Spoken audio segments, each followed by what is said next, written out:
Alright, everybody, welcome back to Metroid Prime. We are about to go take on the space pirate base here in Phendrana Drifts, I believe. Yeah, that's right, because we just got the wave beam. Don't shoot those things with the laser. As we learned last time, they can actually damage us by reflecting beam shots at us, which I find hilarious.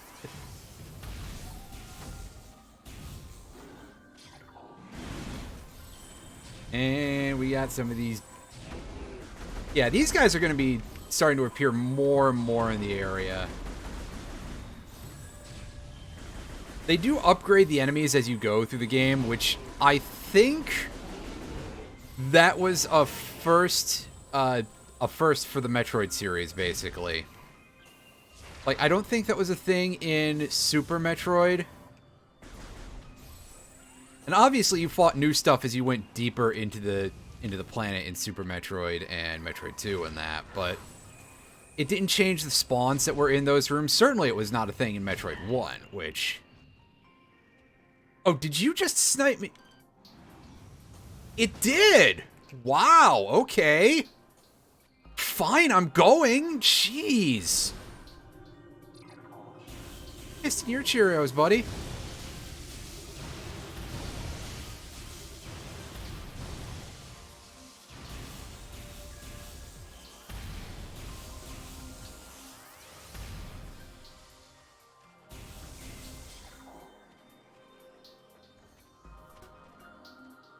And yeah, see that there weren't two of these guys like right next to each other before, were there? Maybe there were and I'm just forgetting. Eventually the full-size Sheegoth start spawning in certain areas, and that's a little bit nasty. Those are fights you really don't want to be just taking for no good reason without the plasma beam or like the power bombs or something. I think power bombs work on them. Anyway, cool. We got that earlier, that scan, because there are not a lot of those big stalactites in the game for you to shoot down. So if you forget, it's very easy for you to get yourself into a position where you cannot complete the logbook. If you're the sort of person who wants 100% completion on the logbook, and I mean, by this point, you probably recognize by me saying, hey, I'm going to try to go for 100% logbook that I am. It would be very strange for me to say that otherwise. Or maybe it's like one of those posts where it's all the internet abbreviations and it has fake translations that are made up to look like other things that make fun of how badly older people did not understand technology. Is your child texting about Metroid Prime Remastered? If so, they're probably saying, I can't fucking find this thing anywhere. Because Nintendo made like 2 cartridges tops. And I know where both of them are this time.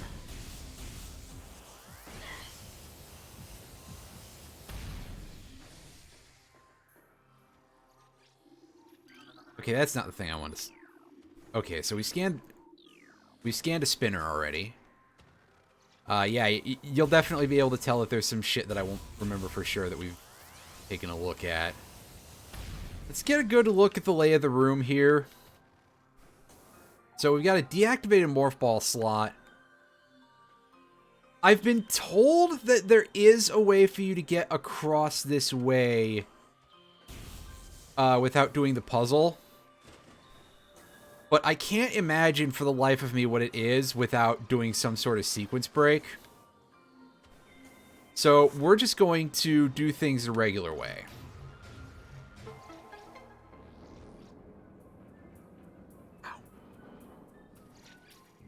And you get in the spinners, like I said, you use the morph ball the boost ball, mostly just to activate what are basically bespoke switches. That said, I do like the enhanced theming of a lot of this stuff. It's very cool. Using all your stuff for exploration, that is very much the Metroid way. Yeah. Well, I done fucked up. It's okay. That bomb slot is not on a timer. Get in the wall. There we go.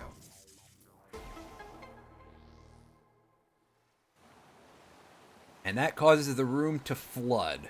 This also locks the downstairs door, by the way. I guess that way you can't just, like, drain everything out in the hallway. That way you don't drown all the crystallites or something. I don't know. Actually, if it's still liquid water in a place this cold, maybe, like, the heat would fuck with their environment or something pretty severely, so I can kind of understand it on that grounds. But yeah, free energy tank. All we have to do is redo the second part of this puzzle. I use the term puzzle very loosely here, but...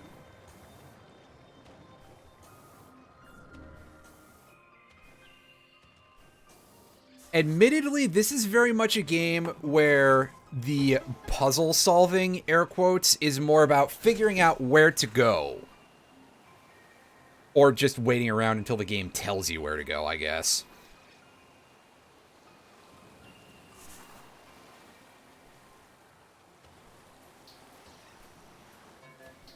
Well, you see, now that just makes me think of a game where you play as Ridley.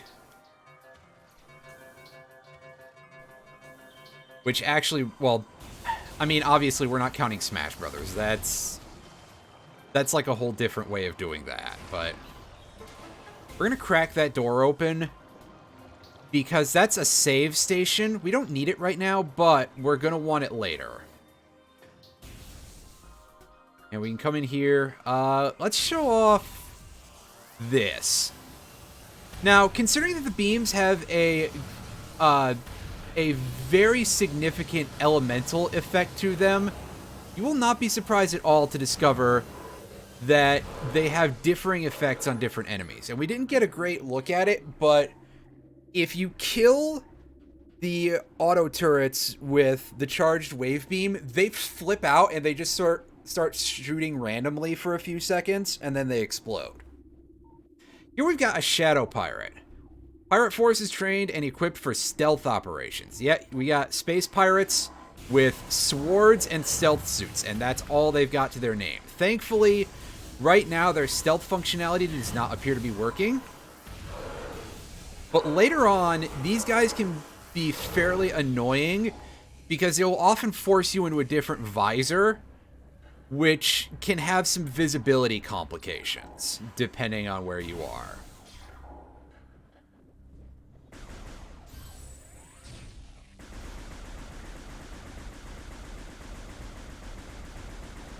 Neener, fucko, you can't see me down there.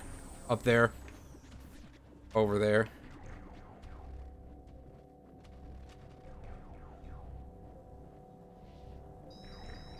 Samus, at least scan the security drone. Alright, here comes some space pirate troopers for us to deal with. Some of our space pirate classic here.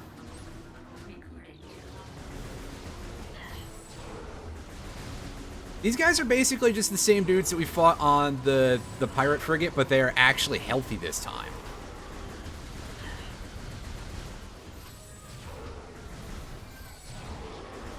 And as you might expect, that does make things a little bit tougher because they are a fair bit tankier.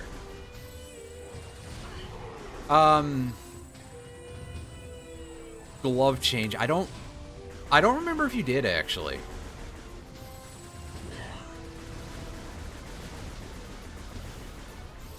We scanned the locked door. There we go. We have now. I did take a ton of damage there just by virtue of me goofing off doing that, so... That wasn't necessarily my finest hour, to put it nicely.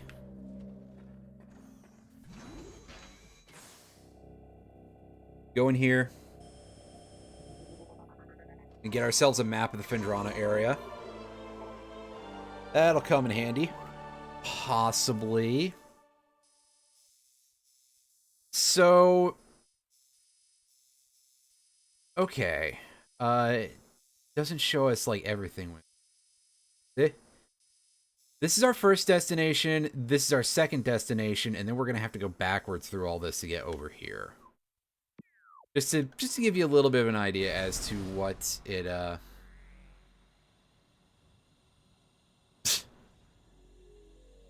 And if I know my randomizers any, that is absolutely, that's a pretty good representation of how it feels like when you, where you get that thing sometimes.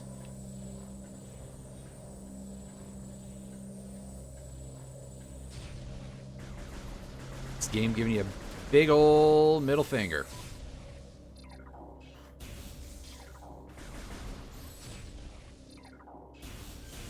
If you could just set up the randomizers that way, it would specifically change that if it was like one of the last items you get or something, or otherwise significantly late.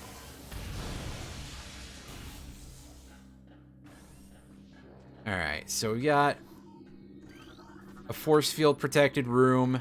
Simple setup here for Research Lab Hydra. Uh-oh. At least this area could do would give me some more stuff out of those crates.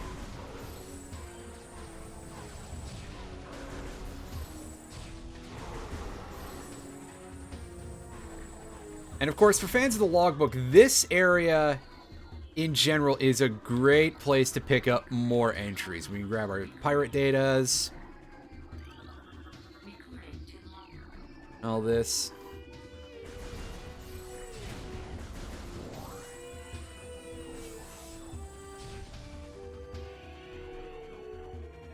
Huh. Well, I mean, if it's pulling like actual stats, that is something that's a little bit more bizarre than just like, oh, well, it's estimates.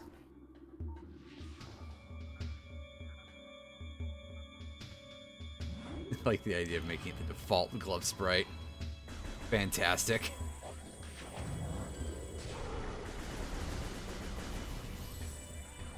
I can't wait for that to be, like, upsetting to some channels' family-friendly rules. And by some channel, I mean, like, a big one. Like, GDQ, although I don't know if GDQ would do a Zelda 2 randomizer, for that matter. Or really where GDQ stands with regard to randomizers at all. I don't really watch a whole lot of GDQ. Or really a lot of those kind of, like, big speedrunning shows anyway. I watch a couple of very specific speedrunners. I watch them, and I'll watch them do whatever. Like, I watch Furon Burgundy. Furon Burgundy was in here a couple times when I was doing SMZ3 randomizer and getting absolutely shellacked by it. Probably because I don't know Link to the Past very well. Link to the Past was a game that I missed out on at the time, and, like, I didn't play it until many years later, and I was never good at it either, so that probably goes to explain quite a bit.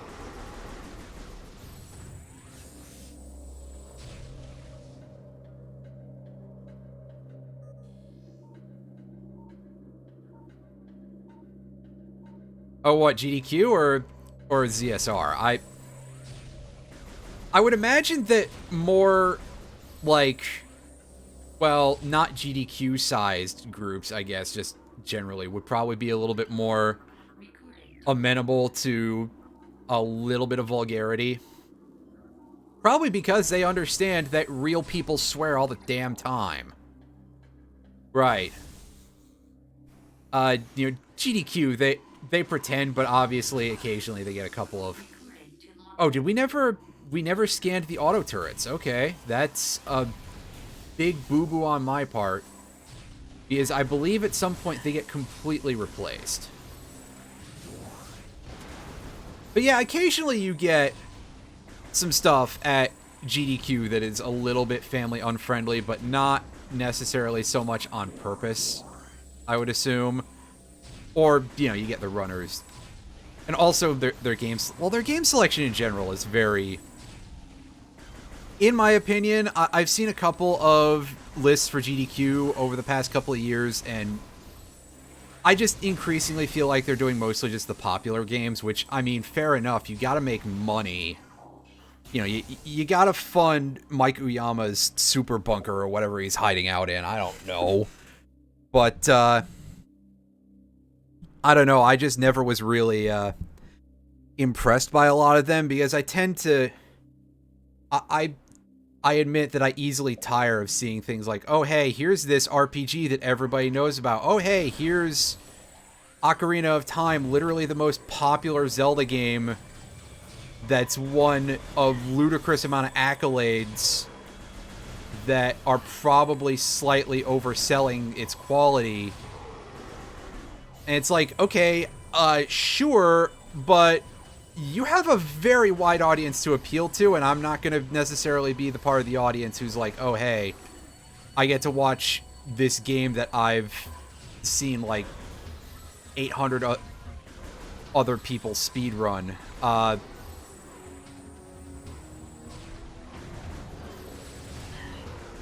trying to remember if... I know that Yu-Gi-Oh! Duelist of the Roses was submitted to a couple of GDQ events by one Bad News Nate, but I don't know if it ever got in. And that's an interesting game, mostly just by virtue of the fact that it's so freaking weird, but...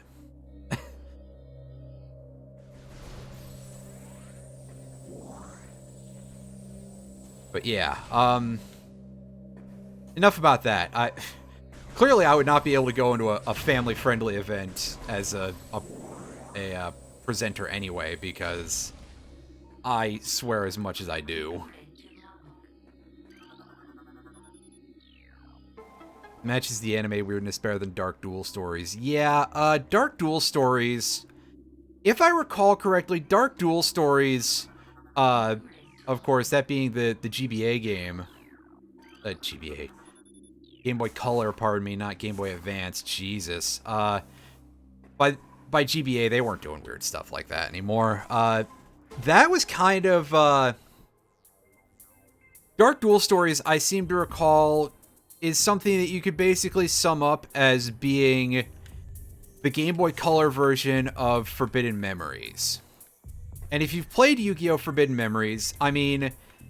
Forbidden Memories is an interesting game in a lot of respects, but oh boy, that is not friendly to people who are new to the game and or do not like fail. Yeah, there we go. And or don't like to fail once in a while because, oh boy, that game has so much RNG and it will fucking murder you constantly. I got someone... In a lot of ways, it's kind of a bad game, but it's a very cool bad game. There's different types of bad games.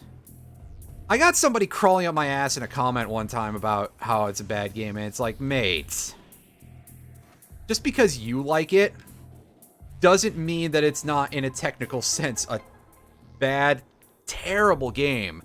I like a lot of games that aren't great. Anyway, we power on this projector, and for some reason, that is what spawns that item up there, and powers everything up. But this projector is, again, a pretty cool thing if you want some universe flavor here. We can grab research on a couple of these planets.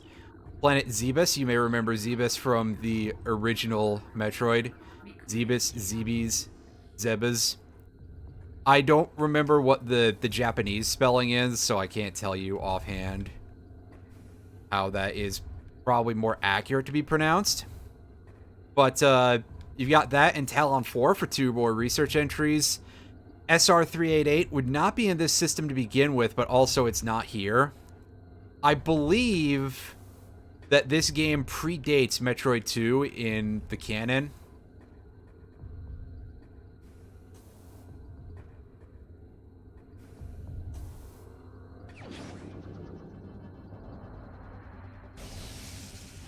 However, I'm not really the sort of person to be taken as an expert in Metroid canon.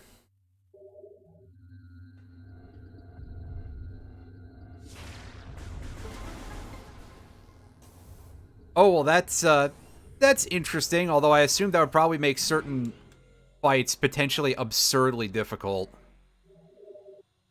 Because, of course, late in FM, you had bosses like Seto Third and Nightmare who would just play Blue Eyes Ultimate Dragon out of their hand, which is 750 over even Gate Guardian. So in a case like that, you practically would just have to have like perfect setup if there's no chance whatsoever that they're gonna back row. Also, I said that by the GBA era, they'd kind of stopped doing weird stuff like DDS and FM and Duelist of the Roses and stuff like that. I am full of shit because I forgot about Sacred Cards and Reshef of Destruction.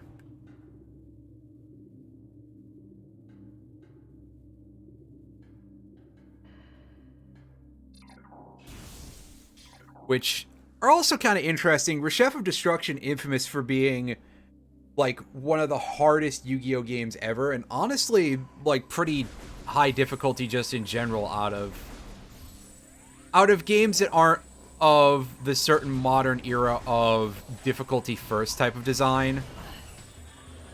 Because in my opinion, there is a much different style between the Dark Souls and the I want to be the guy type of games of the world versus like a coin guzzler from the 80s or 90s. I mean, yeah, both of them are like difficulty as design to extreme degrees. Oh, by the way, I should probably show off the super missile here. Charge up your beam, hit the missile button. The super missile packs a massive payload into a single shot. It's not as strong as firing 5 missiles raw, but because of how fast you can pump those out compared to, well, I mean, if you missile cancel, you can do better, but it's a pretty great quantity of DPS. And against certain enemies, it is objectively like your best weapon. Because certain enemies, spoiler alert, are going to be immune to everything that's not based on the power beam, which will include the super missile. So, against an enemy like that, you just want to shit super missiles into their face directly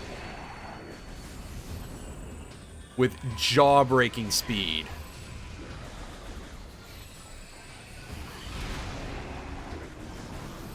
Also, yeah, you can tell these guys are giving me the biz.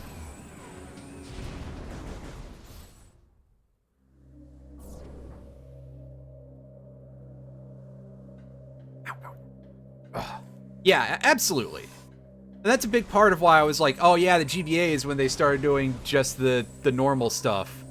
Which, as I've said before, not really true. Because yeah, you had like Stairway to the Destined Duel, and you had part of the cards or whatever it is. The Eternal Duelist Soul, there we go. I was almost about to call it Soul of the Duelist, which is this close to being right. But, yeah. And those are the ones that I kind of remember from that era. And just, hey, I'll enter a password and I'll get like a third of one of my fun decks here. Like, one of the ones that I liked using a lot, we're going back downstairs, by the way, because there's an item that we missed in Research Lab Hydra that we can now go get.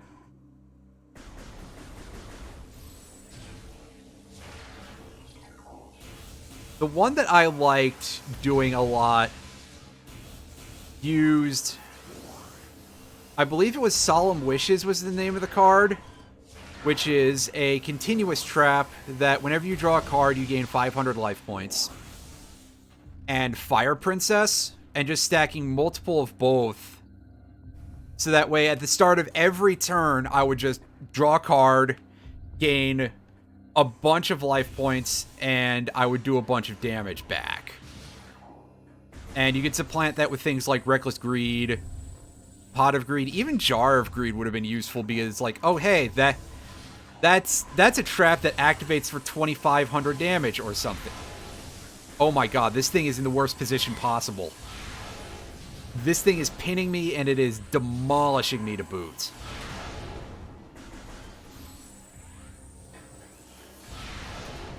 We're gonna need a save point after this, for sure. But I actually completely forgot about Destiny Board Traveler. I do not own Destiny Board Traveler, and I hear that mentioned, I would say, on average, once every 3 years. Which, when I put it that way at all, is kind of weird. But it's an idea to give you the point that it's extremely rare to hear it brought up in a conversation whatsoever. Oh, did we get some friendly fire going? I think we did. Anyway, yeah, crack this pillar open and we get ourselves another missile expansion. When it's not on the field, like with Fiber Jar. Yeah, because it wouldn't see... It would not notice you drawing the cards when Fiber Jar... Because, yeah, everything is shuffled back in and then you draw. Yeah. I had to do some brain shit there for a second. But yeah, I forgot about Destiny Board Traveler, and I also, to be fair, when I was first making that assessment, I was not counting Dungeon Dice Monsters. Because Dungeon Dice Monsters was an extremely real thing in the real world for all of about 5 minutes.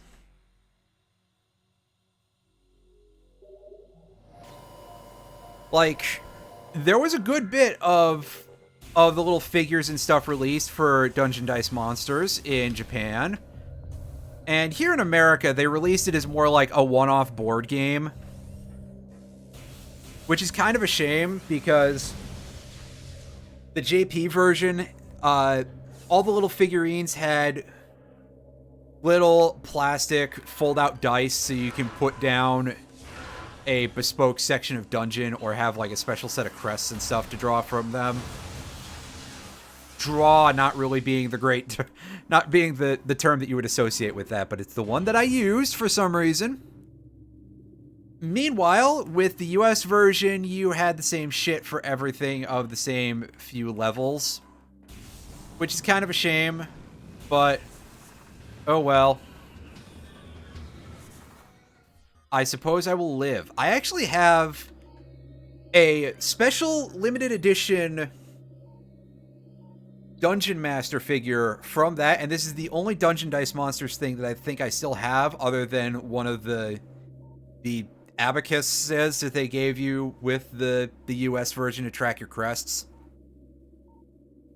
And it has a gold base, and the body is transparent, but with a few highlighted details, like stripes on the hat and heart marks on the chest being in gold. That was something that was given out at Gen Con. I don't know a whole lot else about it, but that's a pretty neat little, like, one of the very few interesting bits of Yu-Gi-Oh! Anything that, I guess saying merchandise might be a strong word, but anything that's, like, ancillary to just card game stuff. That's probably the most interesting thing that I've ever owned. Card-wise, I don't really have a whole lot of super neat stuff anymore, but I do have a Cosmo Queen from the old McDonald's pack. There's some stuff I want to go and get at some point if I ever have, like, spending money ever again, basically. There's a couple of figures for the game HeroClix that had a tie-in with Yu-Gi-Oh! And so there's stuff like the Gate Guardian, Blue Eyes White Dragon, and stuff like that. I do kind of want that Gate Guardian figure, not gonna lie. Although last time I looked, it was like 20 bucks. Anywho, this is a kind of interesting moment for us because, hey look, it's our old friend The fella the game is named after. Richard. Wait.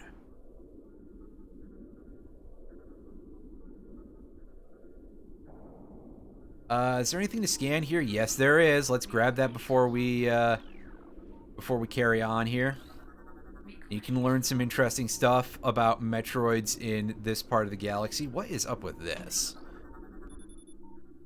Oh.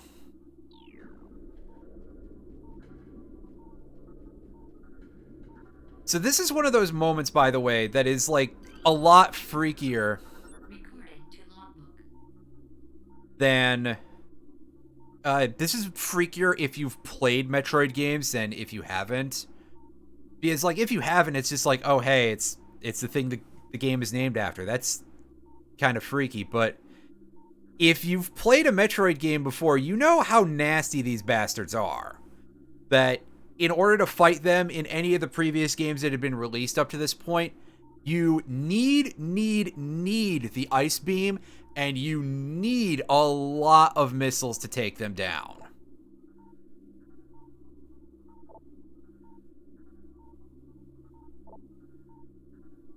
And here you are fighting them with no Ice Beam. Which, again, if you're a long-term Metroid aficionado, that's kind of a terrifying proposition. But you'll see that they're pretty durable in, you know, even without them, you know, even with them being weakened into being this new subspecies that is an exclusive thing to Talon 4 because of basically being fed huge amounts of nuclear metal.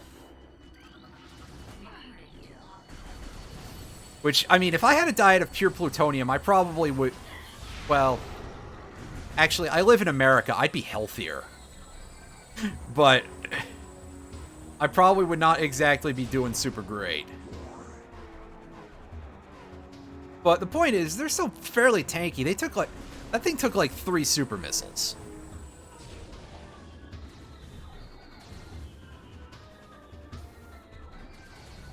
We should deal with the rest of the room first. Read the room, Samus.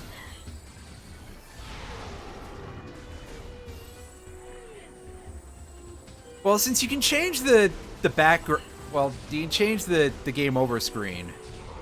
That shouldn't be too hard to do.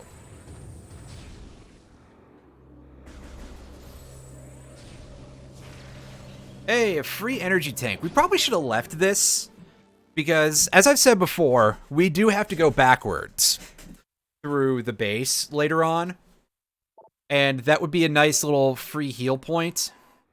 But I think we'll probably be able to get away with it.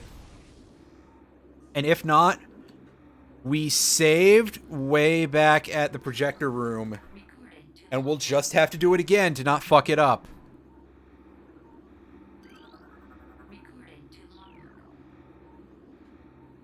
Oh, okay. Well, I'm sure that finding the address for that graphic cannot be hard to do.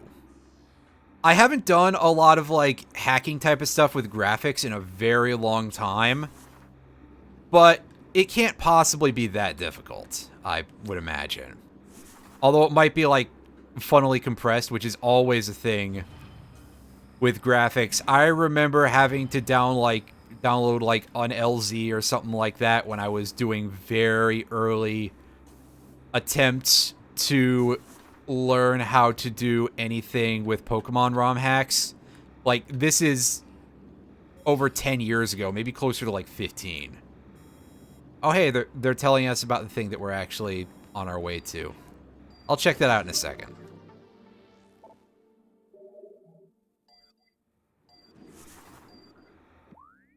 It's literally right next door. Game, take a pill. We'll be there in a second. Come on.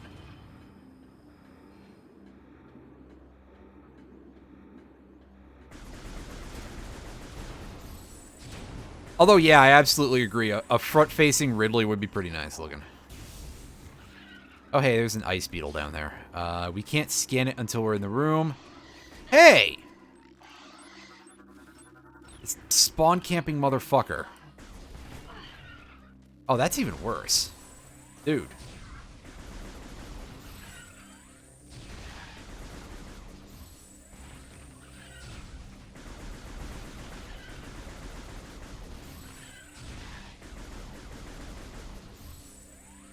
That's neat. Again, I think it's probably like a thing that would be like weird compression stuff.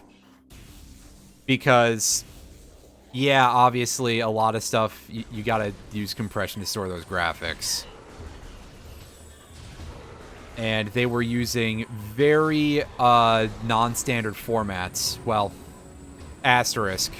Non-standard by the perspective of an average user. You know, you can't just save that shit in the LZ77 format from Paint or anything. You've got to use, yeah, you know what I'm saying.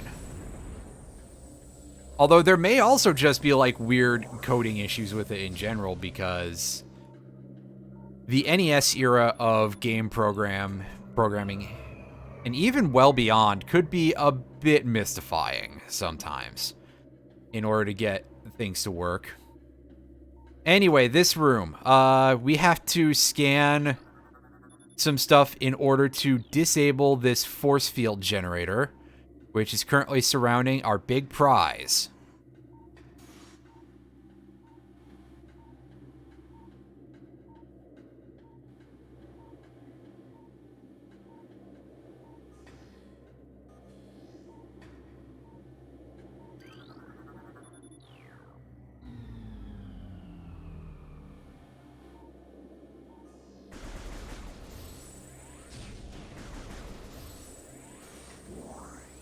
I heard that thing. There it is. Okay. Before you pick that up, also you can see that white door down there. That requires the use of the ice beam. We cannot get in there right now. Before you pick up the item in there, destroy all of the auto turrets that you see, because, well, you'll see what happens and then I'll explain afterwards, which sounds real stupid, but trust me.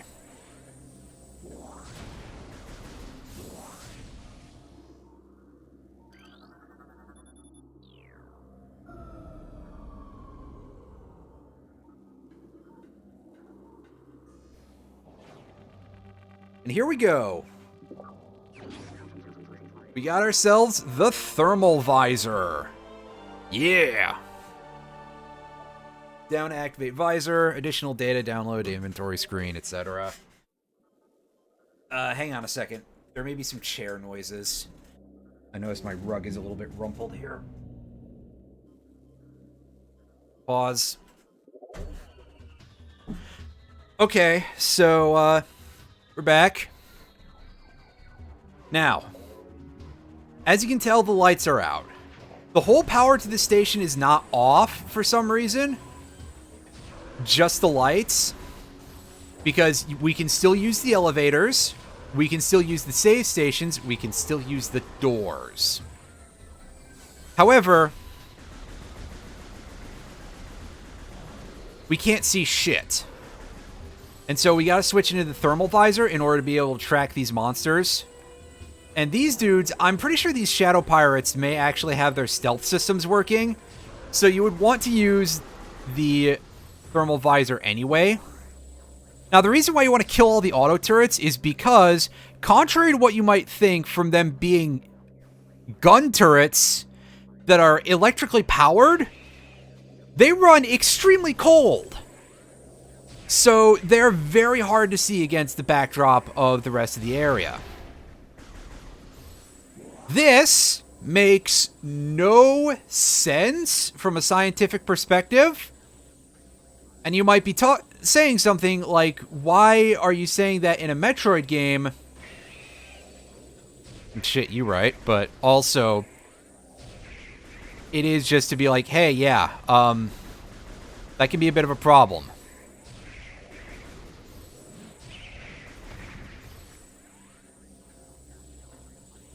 Because we're literally looking at those things, they just suck your life energy, which is, that makes total sense. Yeah, okay. Vampire jellyfish. Film at 11. Wait. Okay, so some of the doors are going to be down, so what I said earlier was a bit incorrect. But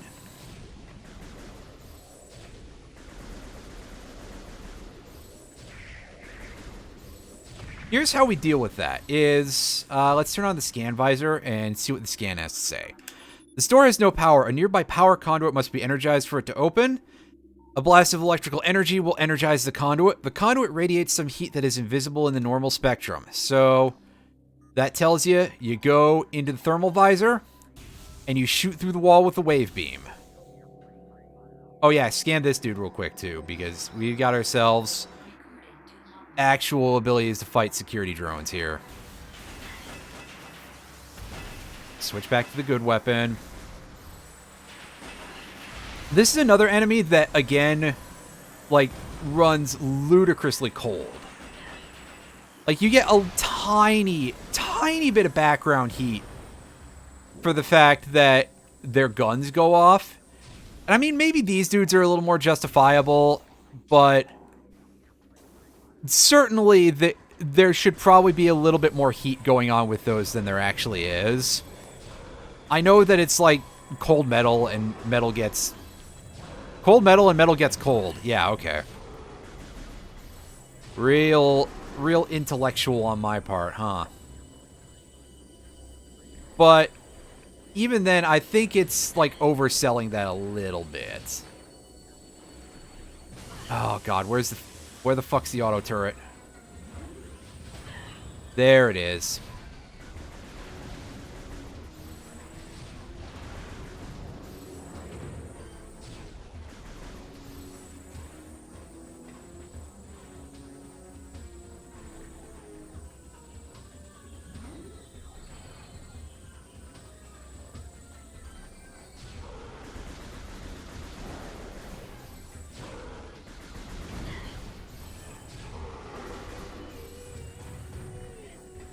As that thing's corpse just gets shoved off of the sidewalk for some reason. Sidewalk, air quotes. Also, I'm feeling like there's a bit more of a blurring effect on this than there is on the GameCube. Now that I'm getting a good look at it on my TV as opposed to in handheld mode. So, fun fact, basically from after when I killed the Sheegoth onward, I played this in order to... I did a playthrough to unlock hard mode because you have to. Basically, through that entire amount of time, I played this in portable. And it actually functions very well, portable. It has really good performance. Like, and I wasn't even plugged in kind of portable. Well, I mean, the blurring is actually fine. Like, it provides a bit of a visual look that sort of makes sense with what I would expect thermal imaging to be like if I was using, like, a thermal imaging goggle type of thing. It's not like, oh, they just scaled up a really shitty low-res texture type of blurring, if that's what you're saying. I think it's a good addition. Yeah.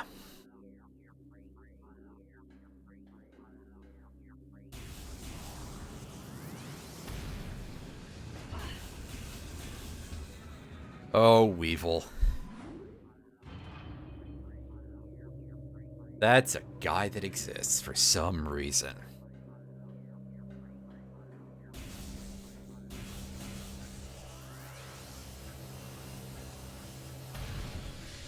You know what would be great would be if they gave Weevil, like, the most disgusting looking card that they'd come up with at that point. Actually, they did. That's the joke. Actually, I remember being kind of grossed out by Insect Queen just ejecting a bug egg in the anime. It's like, ugh, that doesn't look great. Yeah, this guy, the nastiest, most visceral monsters yet in a game like this, in a series like this.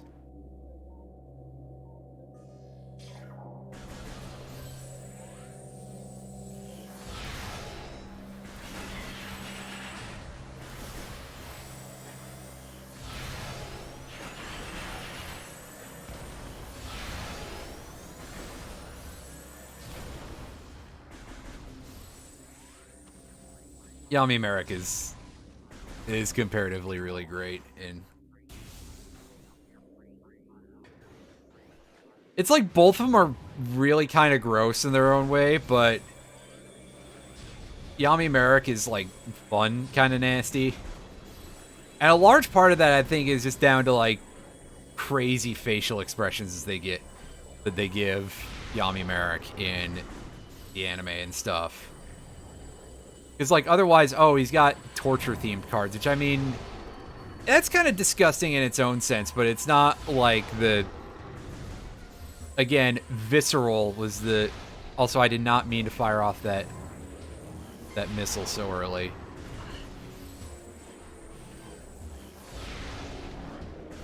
If I tried just using the beam to take care of these dudes instead of looking for my high DPS, because I'm going to want missiles... all stocked up.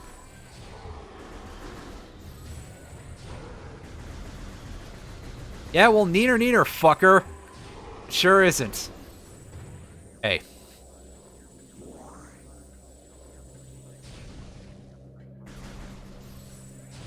There's the person who is actually completely responsible for me having this. Thank you again very much. I'm still completely in shock that we were ever able to find this, and hopefully you recover soon from your cat punching you in the fucking eye.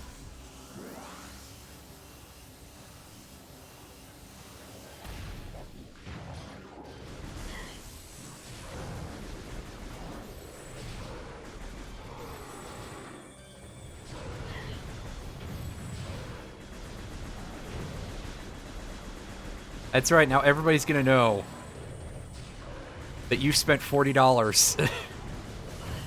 I'm surprised that actually we were able... I mean, obviously, these are findable at, like, in physical form, but being able to find it at its actual list price of $40, asterisk $40 US, is fucking incredible. Because remember when we were first talking about this and we were being like, and I was like, yeah, you should play this game because it's out again. And you're like, okay, fine. I know you really like this game. I'll put up with your terrible tastes, or whatever it was you said. I don't remember the exact words. But, and we started looking, and the first thing that you found was somebody on eBay selling one for $300. And we were just kind of absolutely fucking appalled. For the... Oh my god. $300 for the insert paper. I didn't even realize that it was not $300 for the game, which would still be absolutely fucked even if it was. But $300 just for the cover insert is, like, incredibly... It's very possible that you told me and I forgot, by the way, so don't be like, well, I told you. Well, then I don't remember because my brain does not. That's all. It does not. But, like, I know people sell game cases and, like, case inserts and shit like that for money. And I actually feel like I should track some of that stuff down for a couple of games that I am missing, Like, I don't have the case for Daemon Ex Machina, which I bought a couple years... Did I buy it a couple years ago, or... whatever. I bought it not recently, that's for sure. But still within the time span of the pandemic. Before we go fight the boss, by the way, we're gonna go scrounge for some missiles. That's why I'm backing away from this. So, Anyway, yeah, I know people do that, but, like, selling just the case, and not even that, just the case insert for this game for $300 is kind of bonkers. And I'm not even talking about people who are, like, blatantly scamming by selling console boxes, as in, like, boxes for new consoles when they come out, for stuff like the PS5 and shit like that. Like, I sort of remember around when the PS4 was the new thing, there were some reports about people getting scammed by somebody who was selling, and they were upfront about the fact that this was what they were selling, was that they were selling just the box that it came in for, like, the price of the whole console. Which, I absolutely agree that is some completely absurd shit to do, and let alone for somebody to ever purchase, but that, I think, enters a certain level of, like... There's absolutely some people who get a little bit slimy about that, instead of just like, oh yeah... They're not always upfront about it, but the person in that case was... Which, in that case, well, yeah, that is kind of on you.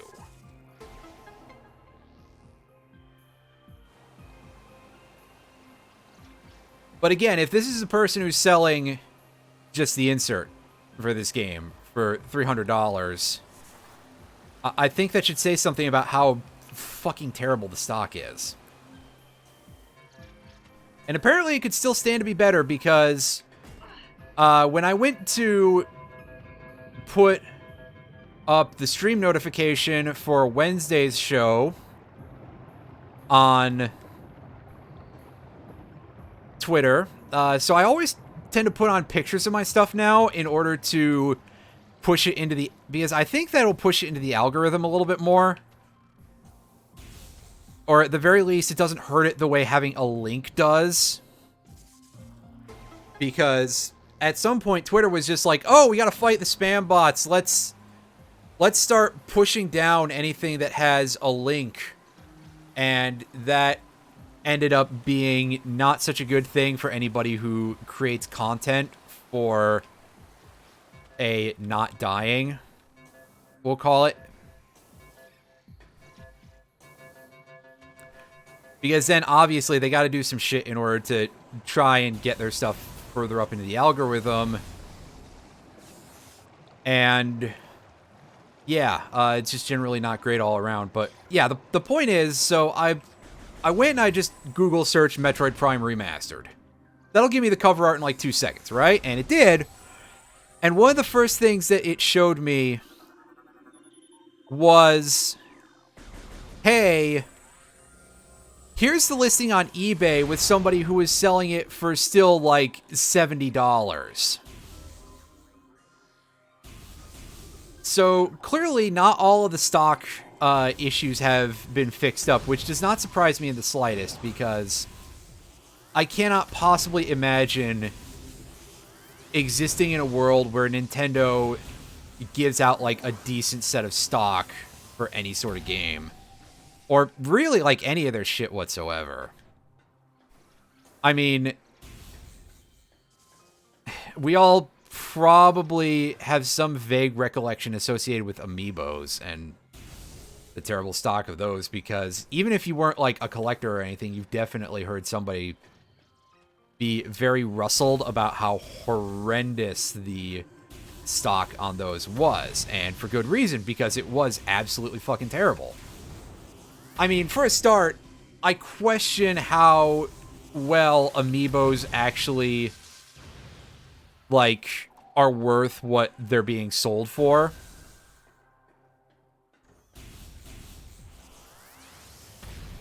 Because, again, a lump of plastic for, like, $12 to $15. I have a very small number of amiibos. I have a NES amiibo from Japan, and I have a Waluigi amiibo, and that's it.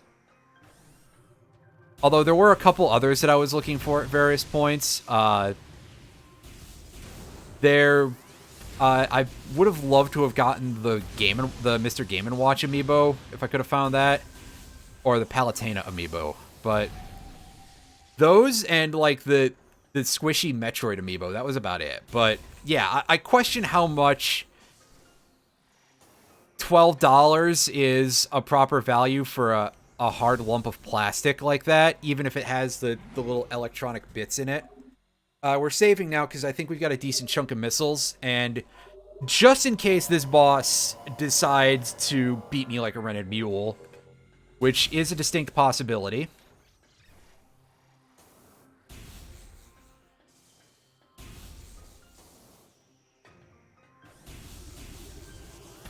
But yeah, you know, just the list price for those is a little bit on the OTT side.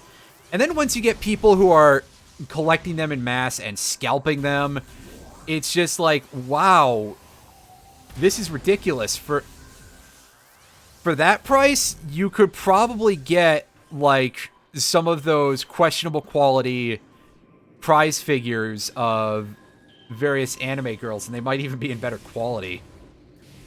I wouldn't buy them used, though, that's for fucking sure. Anyway, boss time. Don't ball up. This isn't that kind of boss. We're switching to the power beam. It's a big old pile of rocks.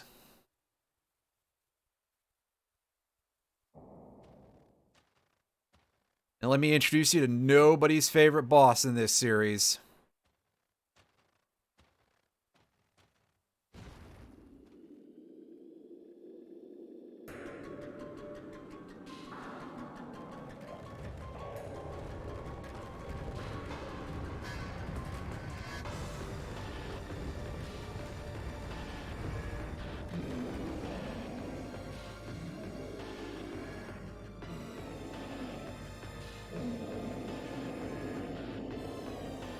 Ladies, gentlemen, and everyone else, this is Thardus. It's a big ol' golem. An animated sentient creature of stone charged with phazon radiation. The phazon radiation given off by Thardus negates auto-targeting systems, preventing lock-on. It may be possible to acquire alternate targets with a different visor. The chaotic nature of phazon irradiation leads to instability in its structural integrity. Thardus can encase targets in ice, and its colossal size and strength make it a formidable opponent. Oh yeah, it's because he's a complete douche. So yeah, if you see me play any of the randomizers, you know basically what we're doing here. We shoot at the target in thermal visor using our biggest ordnance, and then our thermal visor gets overloaded, so we have to break it the regular way.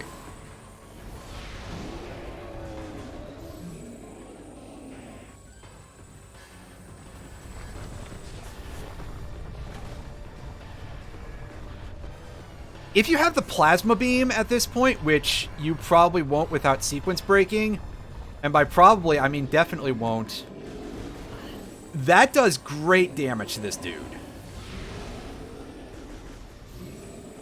But as it stands, we are stuck in a world where our most useful attack is going to be just spamming the hell out of super missiles.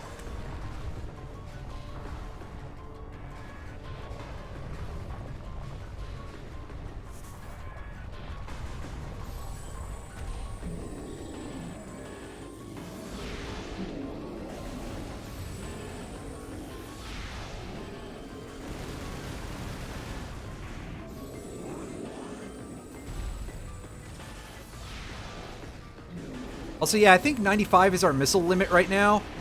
As in what we can feasibly get for this fight. But that may not necessarily be accurate. Ow. And as you can tell, we're going to dump, like, all of it over and over.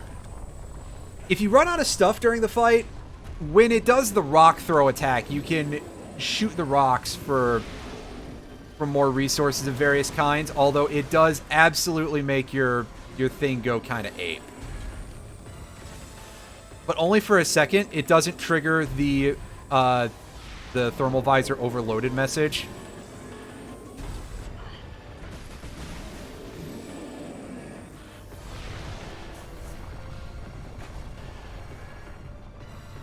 And no, by the way, I'm not sure if you can actually lay bombs on this dude. Oh, don't do that. Sorry, I just need to make sure everybody was still awake. Otherwise, I get self-conscious or something.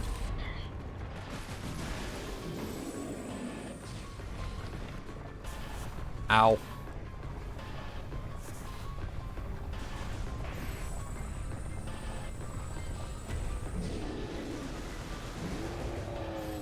Alright, so now it's going to throw a hissy fit. And it's going to summon a massive fog bank, which is going to make seeing it in combat visor much harder.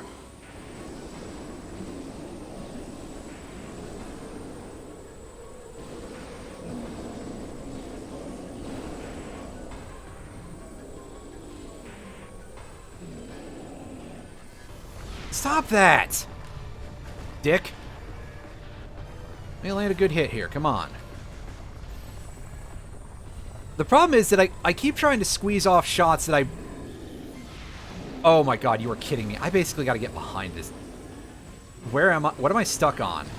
Oh, I'm stuck on the... Stuck on the edge of the arena, aren't I? Yeah. Get behind him. And he's rotated. Good. Oh no, he's in ball mode. Oh, even better.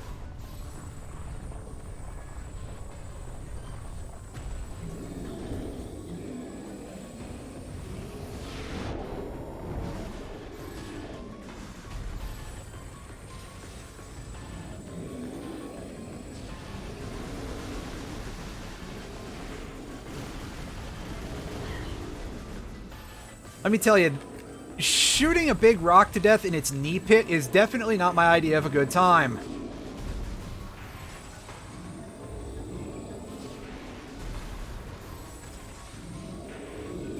You can tell why a lot of people are probably not big fans of this fight. I would imagine that this is probably one of the ones that's pretty high up on the tier list of being kind of an asshole. Well, that hurt, but I managed to figure out where it was.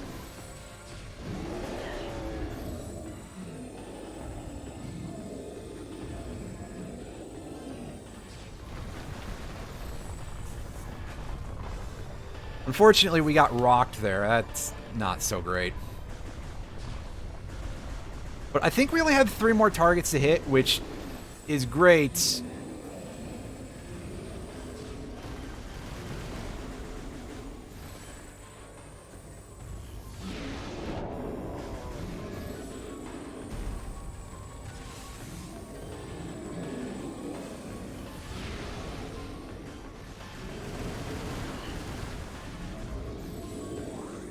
I don't really need the health that much, dude.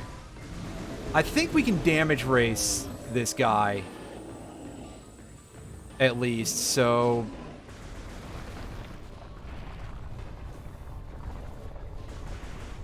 we got that going for us. Also, I feel like it's a little bit easier to bullfight it now that we've got the twin stick movement option. So hey, score 1 for this port over the GameCube original, that's for sure.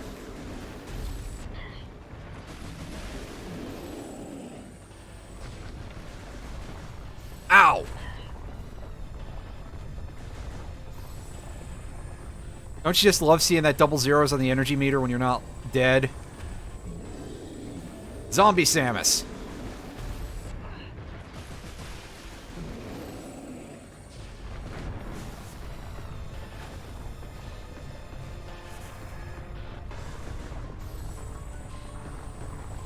Oh, get off me.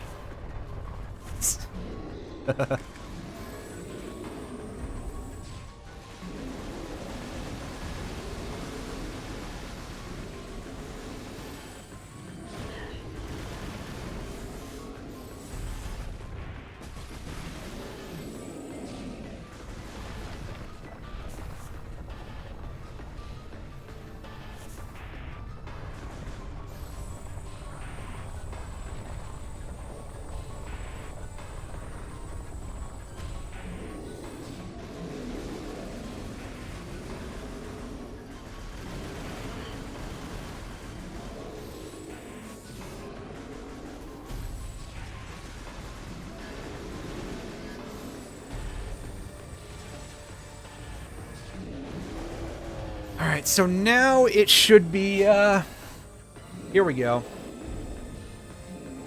Yeah, okay, so it's dispelling the... It's dispelling the big nasty thunderstorm.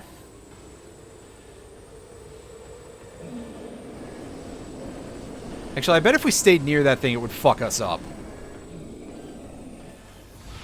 Alright, chest target now. And unfortunately, it immediately, this Jagoff just balled up as soon as... I really should just not try to start to do anything in the middle of a... in the middle of an attack pattern like that. I should just wait for it to end.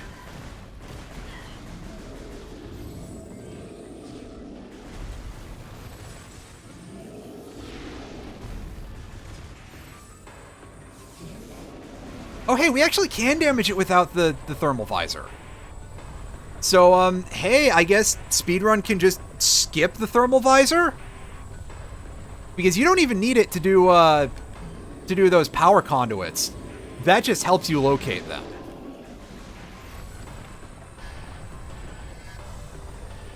That's cool. I don't know why I didn't, like, think of that before.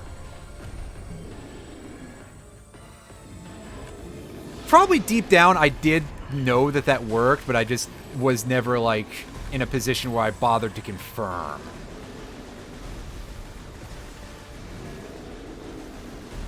Well, I guess duly noted, in future, if I do a randomizer and I can just be like, okay, Thardus before thermal visor is an option. I'll fucking hate it, but I can do it. I like the end of that boss fight where just Samus just gets plinked in the back of the head. Yeah, give me that super energy.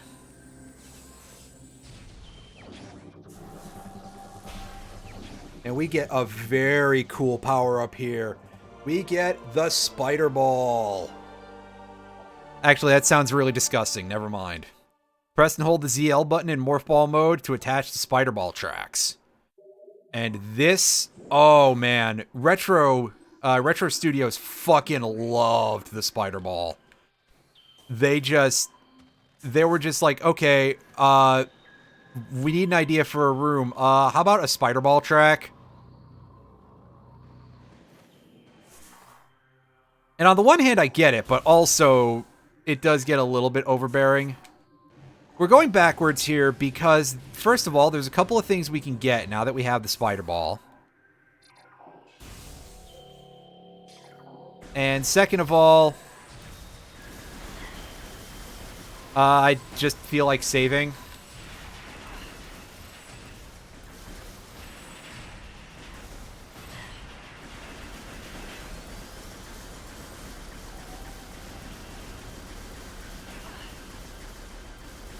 Okay, I'll stop that and I'll use an actual charge beam.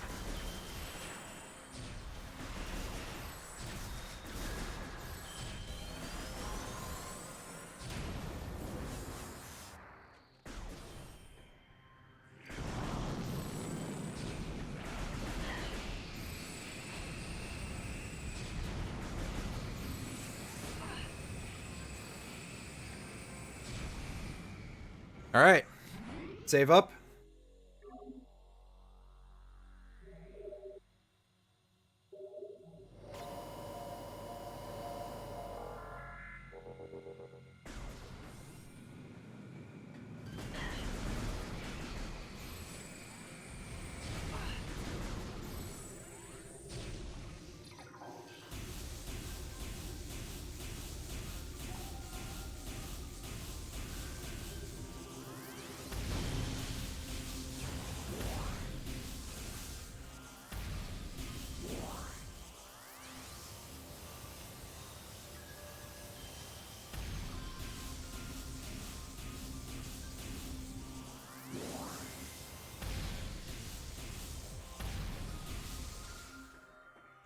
Let me take a quick look at the map here. Okay, no, this room doesn't have anything for us right now. It's the other ice ruins where we can get a free missile.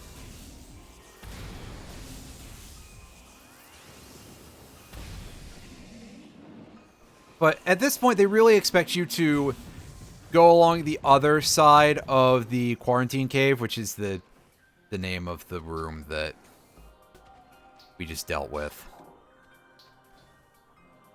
And to that I say, no thank you, buddy. I'll just go the long way and get the things at that side of that map.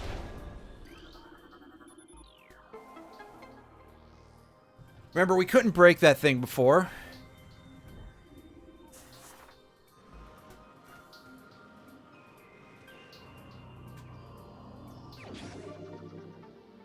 Neat.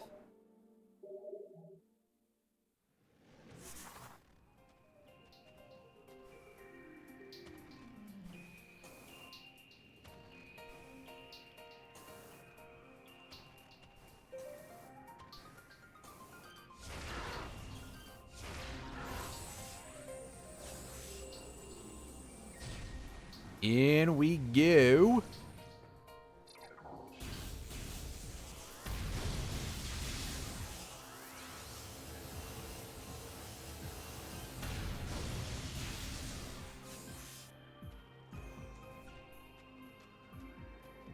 Okay, ignore this dude.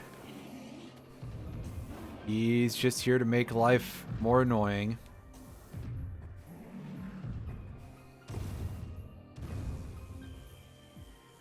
Here's what we're looking for.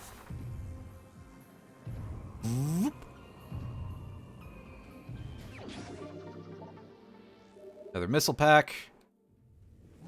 Drop down, and... Are we stuck? We're not stuck.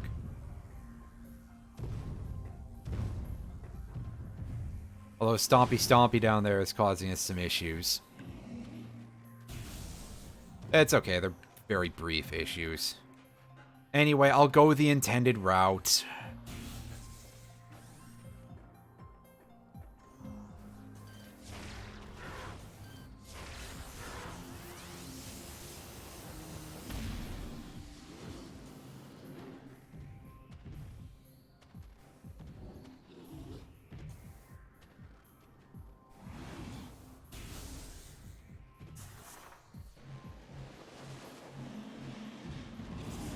Hey.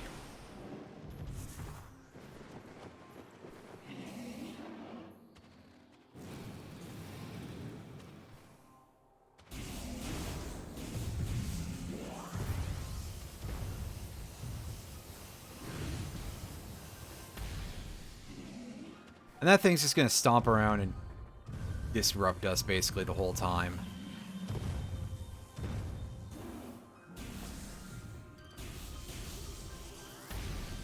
Like some kind of disruptor.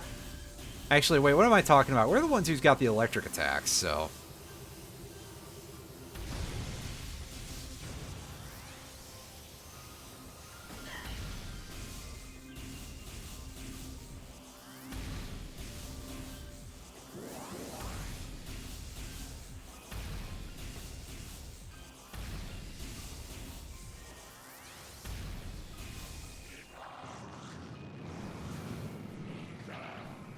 Alright, this is going to be a little bit annoying because we didn't deal with these dudes.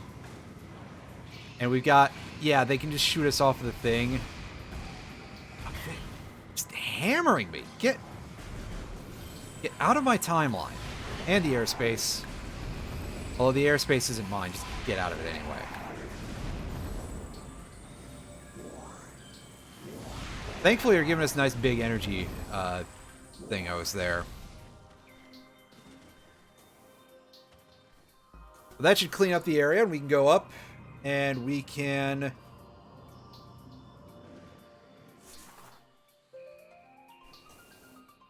go back through the Thardus room, which I think is going to have a Sheegoth inside of it, but we don't really care about that. That's... Okay, so there's a thing that stomps around and annoys us a little bit while we're trying to figure out where we're going. With our luck, hopefully the stomping will give us the pop fly that we need to get onto the right spider ball track easily.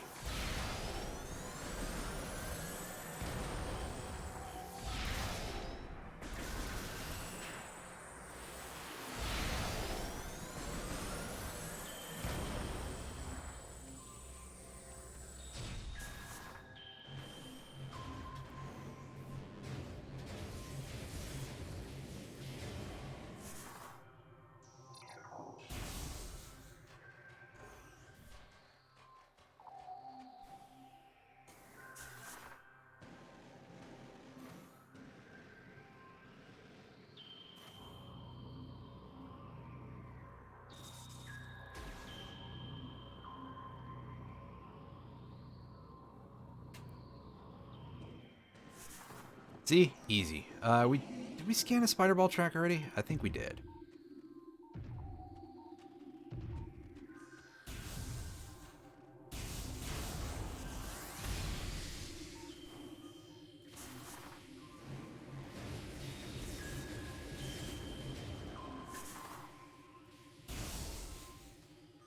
Yeah. So, you might be able to just barely notice it from the radar for the, like, half second it was there, but we can go up here, but we just can't enter this door because we don't have the ice beam yet.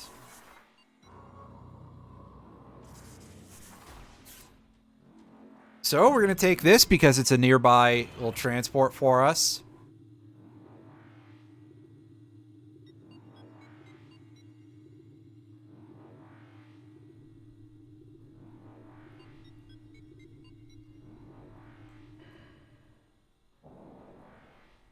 And this leads us down, as you can see, to Magmore Caverns at the very far end of the map, as you can see. Huh. Quite a ways away from anywhere useful, but it's going to be worth it to go this way because it'll be faster to do it this way than to start at the other end and just retrace the entire map. And there are some important things we want to get on the way back. And by some, I mean, I'm pretty sure just one. But, hey. That's still something.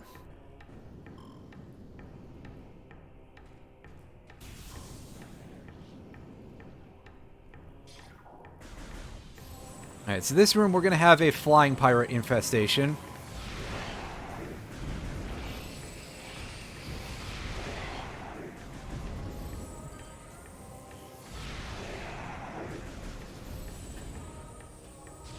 I think we only have the 3 to kill.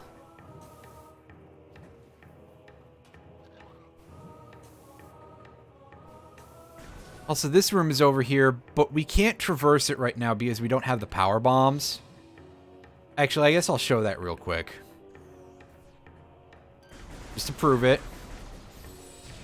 And you can see big pile of rubble. Yeah, we need the power bombs to break that. We just don't have the kind of firepower we need right now.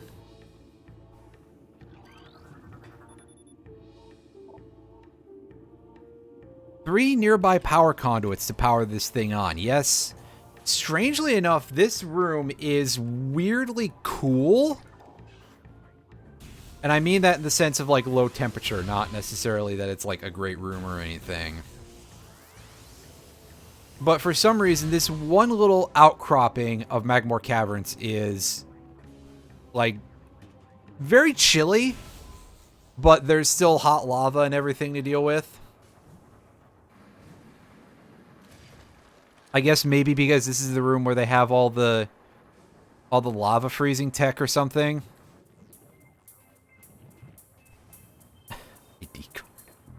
Oh, Metal Gear. Truly a solid game if ever there was one. Dun-dun-dun-dun-dun. And we come into this little room, we scan,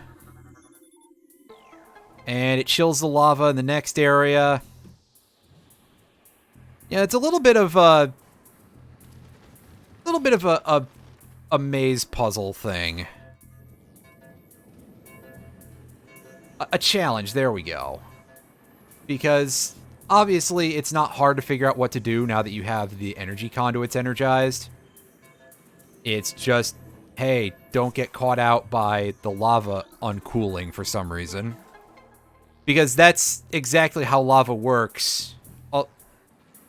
Is that, like, these... Well, I guess maybe they really are just only thawing out the surface level stuff.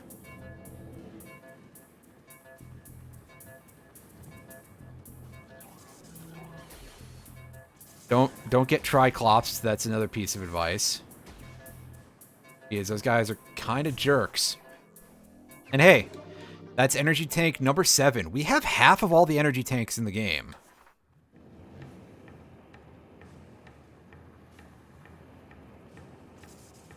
which is great because we're going to need every single one of them the game will throw at us. Along with everything else.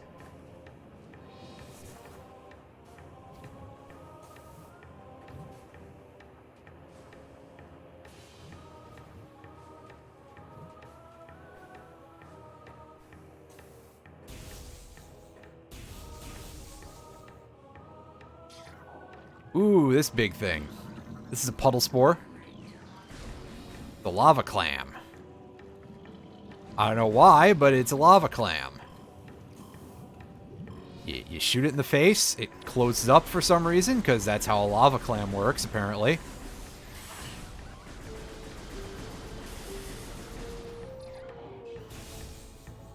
And oh, hey, this is a nice bright room. I bet this thing makes our thing go absolutely shit crazy. Yeah, put the thermal visor away. Actually, that's like almost less glary than this room is. Obviously, there's a hell of a lot more bloom and effects and stuff on the Switch version. If we were on the GameCube, this would be much harder to look at compared to the regular visor.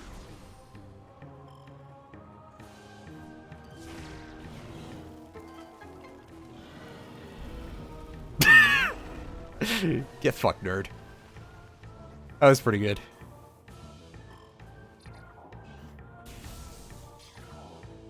The lava clams are great. This room is not going to be full of much of anything new for us to worry about.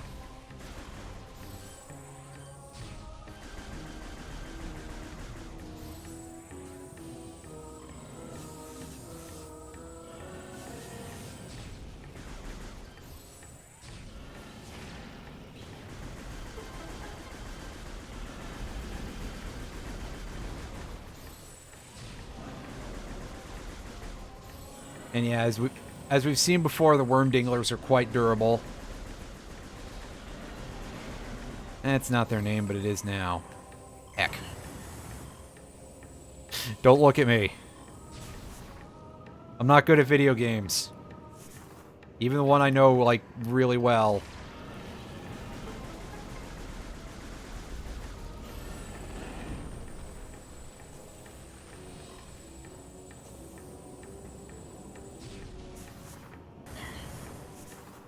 And we still got our hide tanned a little bit by that. Well, that's unfortunate.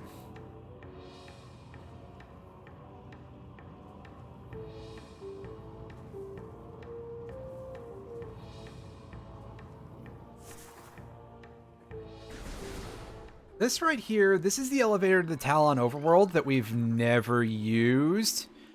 That leads up to, remember, way back in the first VOD, like one of the first things we got, I think, it was a missile expansion in that little sandy passage at Talon Overworld. That's where that is. Fuck, that was terrible. I don't even know what I just did there other than suck. Ouch.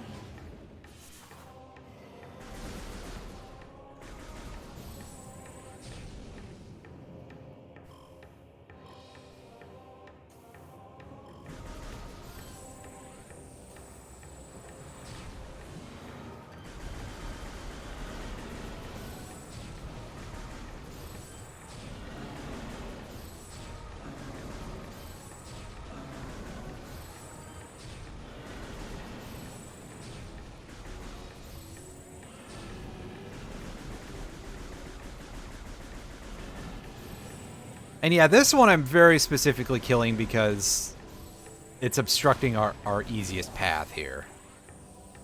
Which is still a tad bit dangerous, but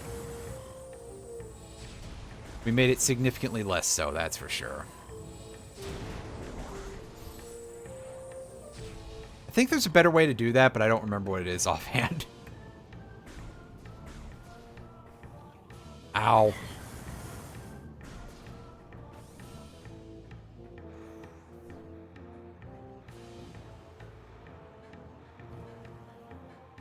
This room gonna be full of flying pirates now. Ooh, I don't see turrets, so I think that's a yes. Yeah, there we go. Because monitor station needs to be a riskier place to hang out, right?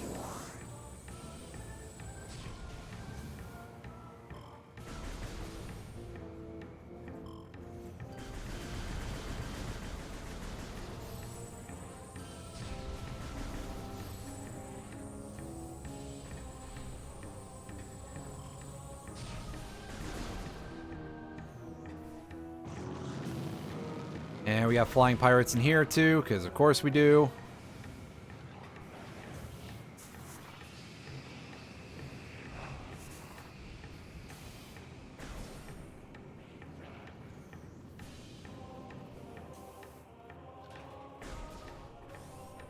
Sneak our asses out of there.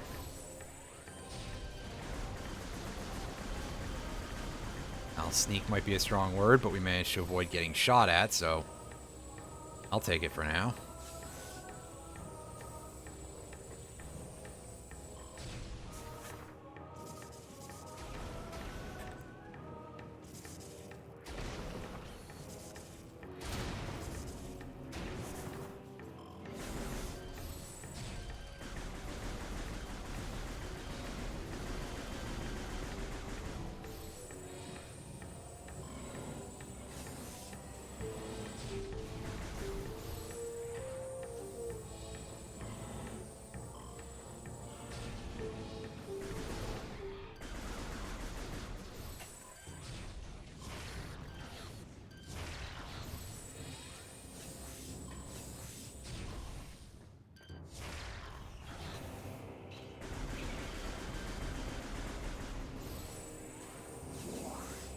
We are almost back. We could probably save, because we are going to get into a decently frustrating encounter, but it shouldn't be too bad, question mark? Oh, I've doomed myself by saying that.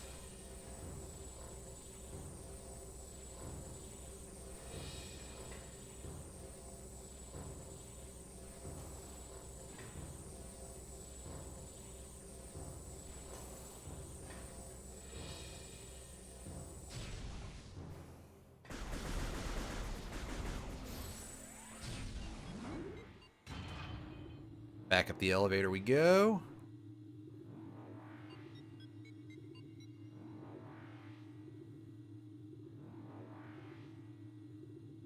Here we are back in the Chozo ruins. Now we're finally going to go back this way. That was a fairly effective block on the part of that wasp, right up until it didn't actually do anything.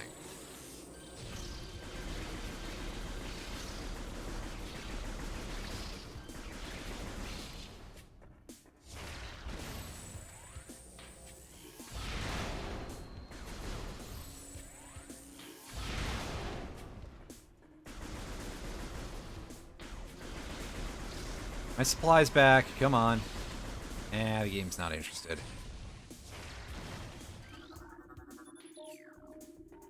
So here we go. Here's where we have to rescan all the symbols in this room. Again, sort of reiterating a mechanic from way earlier.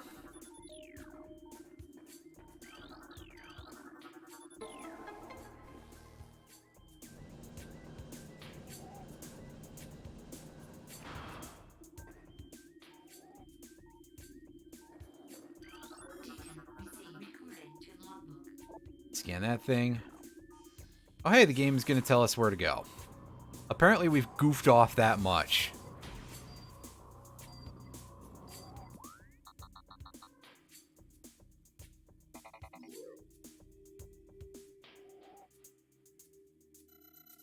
That's way far away, and climate anomaly detected. That's not exactly the most descriptive thing in the universe, but we're going to find out that that's where we're going to get our ice beam, which is going to improve our lives significantly because the ice beam in this game is pretty good. It shoots slower than shit, but it's really good. It's really strong, and it freezes things. Oh, oh well, that was weird. Is that a ghost?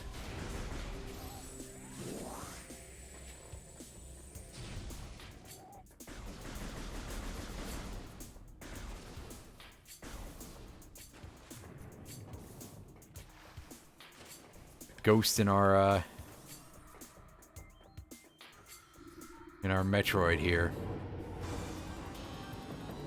All right, we're gonna scan these guys because this is our first time actually encountering one of the more annoying boogeymen that's gonna follow us quite a bit throughout our exploration of the Chozo ruins. Chozo ghosts. Bioelectric field invulnerable to natural energies. The only way to accurately track them is with X-ray scanning. And here's the part where it explains a little better what's going on with them. Invulnerable to fire, ice, and electricity. So, basically, that's just saying, hey, use your power beam and power beam-derived things. Which, in our case, we're going to be using super missiles. I'm pretty sure it's still a 3-hit kill with the super missiles, which makes a fight like this, where you're fighting a crowd of 3 of them, even more of a pain in the ass than it usually would be. But, still, we'll just have to get over that.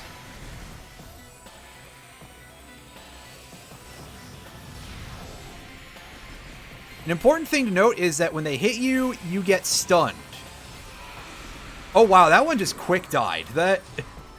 Usually they have a big, long, protracted death animation, and that one just kind of got vaporized.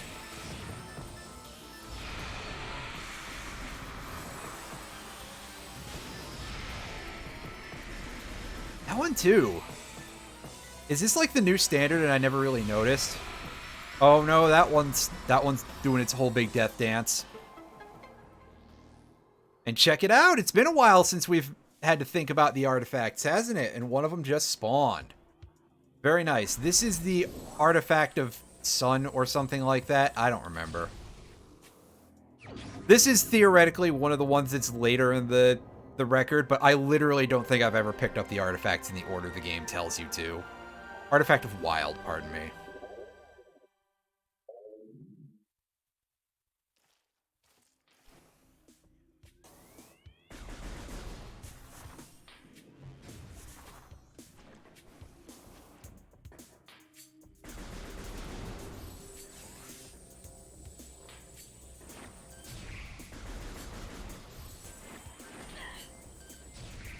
Move the Reaper Vines, and back in here.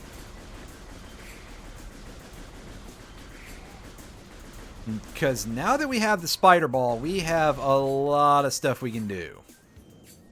The game's trying to tell us to go deeper into the ruins, but for the time being, we're mostly going to go and we're going to sponge some more items that we were forced to miss early on.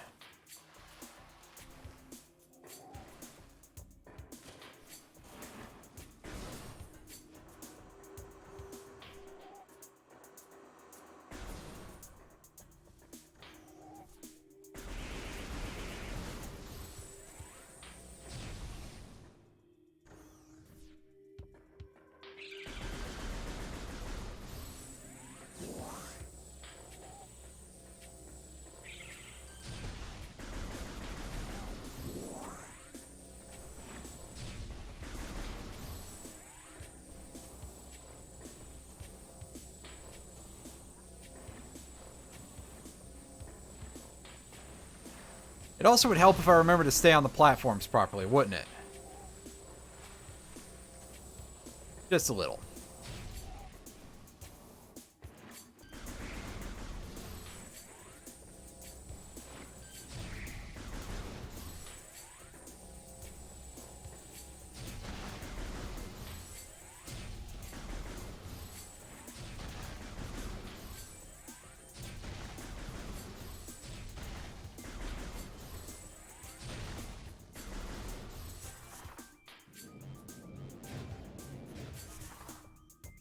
Thankfully, this path is still open.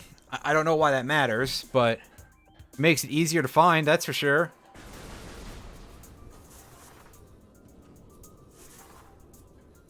Up we go, and... There we go. We got ourselves another missile expansion. I'm going to readjust this chair again, because just cannot get into a comfortable spot here. It also doesn't help that I'm trying to do the cross-leg thing, and that is causing my knee to get jammed straight into the keyboard tray on the other side of my desk, which I don't use that. I could probably just, like, unscrew that from the desk and it'd be fine. Actually, that's the side of the desk where I have my TV and my VCR. Usually I could put the DVD player down there.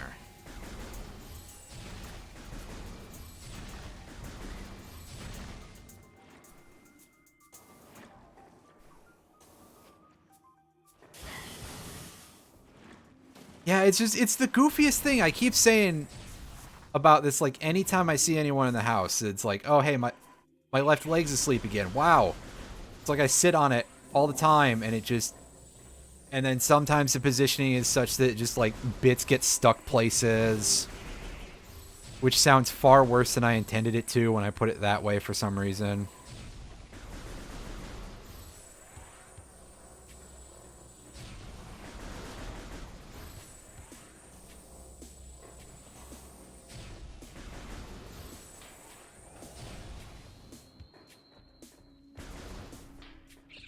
Give me some more missiles.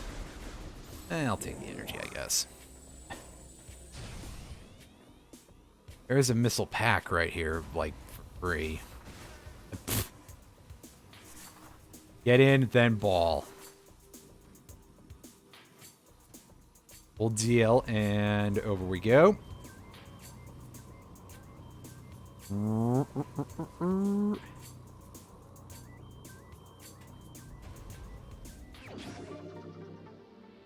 Nice. It puts us up to a max of 120, I think? No, 115, pardon me. Close. We nearly have half of all the missile packs in the game. We're getting shit done.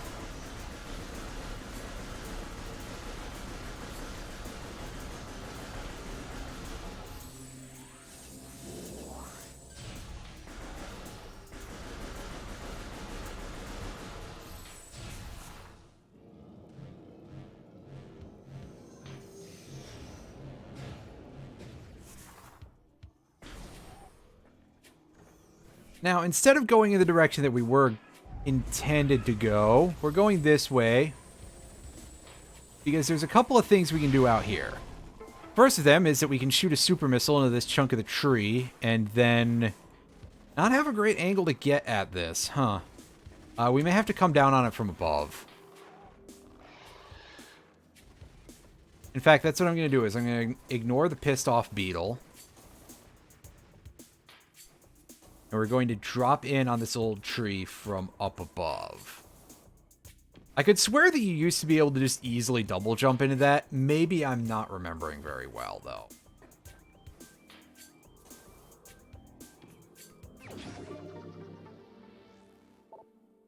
And now we're at 120 missiles.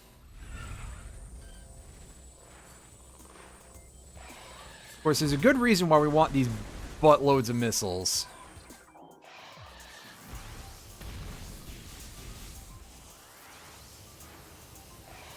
Other than just the fact that, hey, having that kind of ammunition would be nice.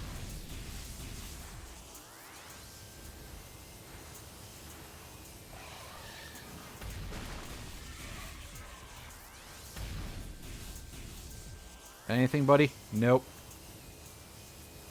I blew that thing's ass off, and for what? Yeesh.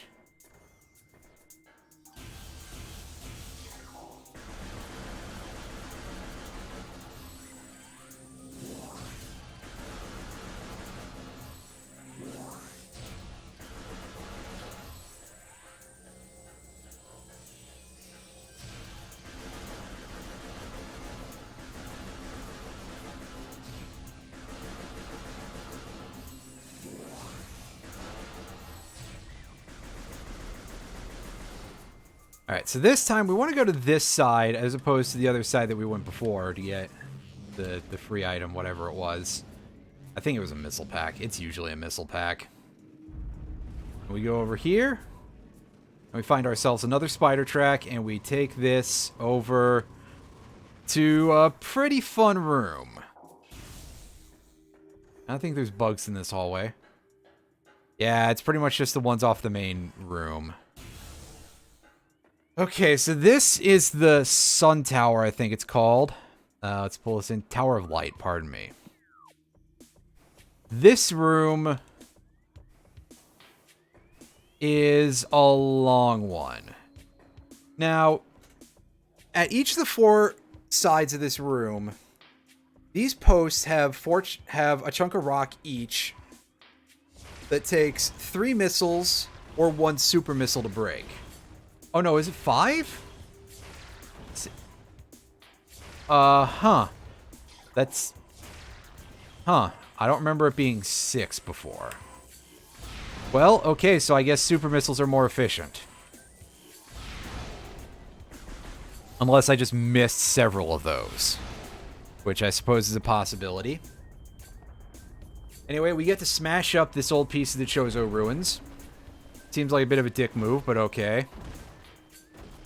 And as we do, first of all, this causes the room to lower, allowing us to climb higher.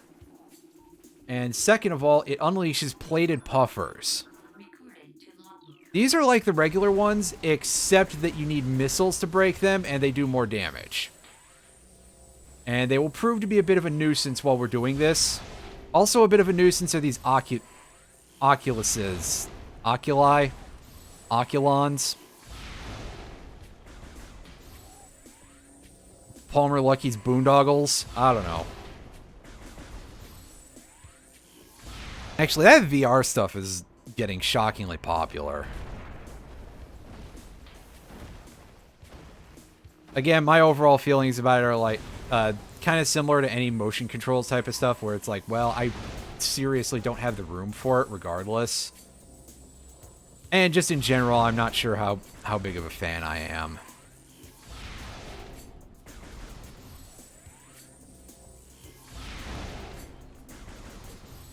But it's also very funny that, like, a couple of days ago I was ranting about this to a member of the family because we were watching TV. Rarely do I watch TV, but every once in a while I'll pass through and, like, my mom will be watching Murdoch Mysteries or something, and I'll just get caught up in that like some kind of a goober. I'll talk about this item in a second. I don't want to forget about this thing that I said, and there was an ad for the company formerly known as Facebook that is now known as Meta, and they were talking about their metaverse stuff and how they're going to do it to do, like, oh, hey, we'll allow people to do all of this type of, you know, metaverse stuff of exploring these whole new worlds. And my mom was like, oh, well, would that sort of thing at least be interesting for, like, a museum tour type of thing? And I have to explain to her that virtual reality type of stuff like that already exists. It's just a matter of people actually making the software. In short, the end joke there is, no, Mark Zuckerberg, you're not inventing anything with the metaverse. That was a different right-wing nut who did that already, who had gross amounts of money. And in fact, saying Palmer Luckey invented VR is a bit of a stretch. It's just that the Oculus was one of the earliest ones that achieved that level of commercial success. Anyway, the Wave Buster. So the Wave Buster, I will demo this briefly, and I do mean briefly because this thing absolutely devours your missiles. But it's a very cool piece of equipment that we are going to use for exactly one purpose.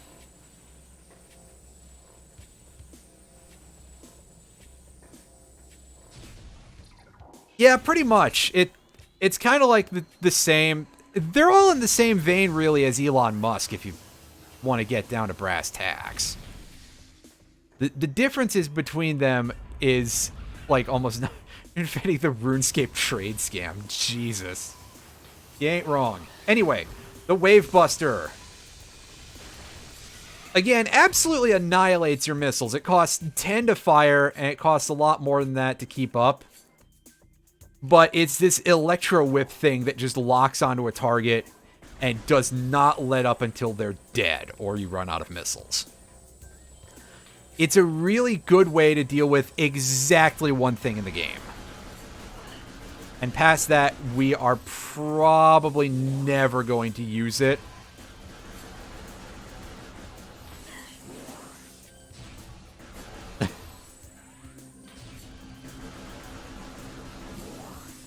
If only it worked like that.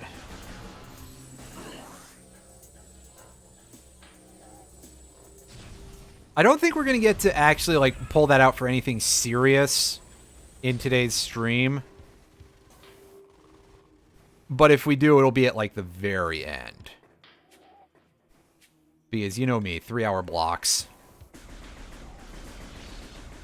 And my recording is currently sitting at just short of an hour 50. I almost said a minute 50. Like, damn, we sped ran that Thardus fight. Sped ran. Sped man.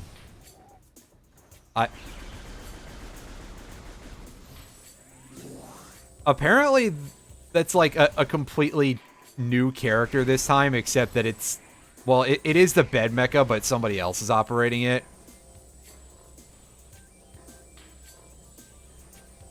I have not kept up very well on Strive.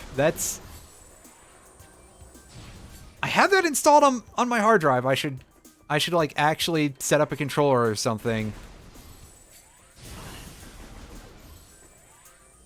I would love to hook up an arcade stick, but man, arcade sticks are not cheap.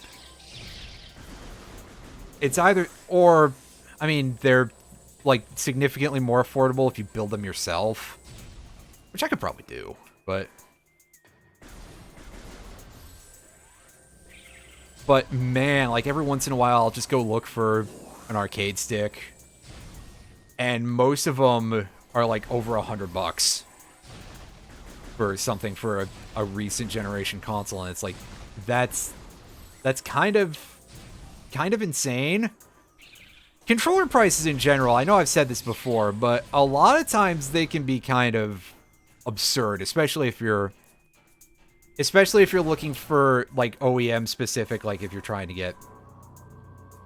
I'm using a controller, but it's licensed by Nintendo, but it's not actually a Nintendo controller.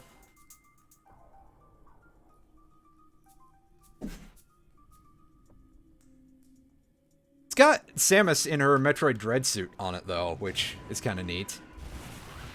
And it cost me like $30. No, it cost me less than that. I'd have to go... I do still have the box sitting in my closet, and that has a price sticker on it.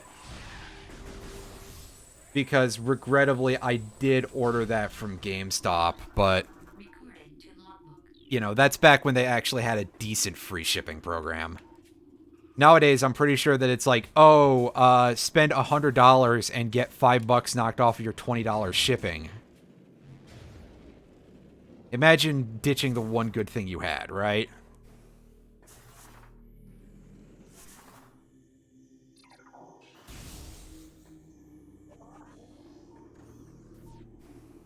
But yeah, I think it was closer to like 25.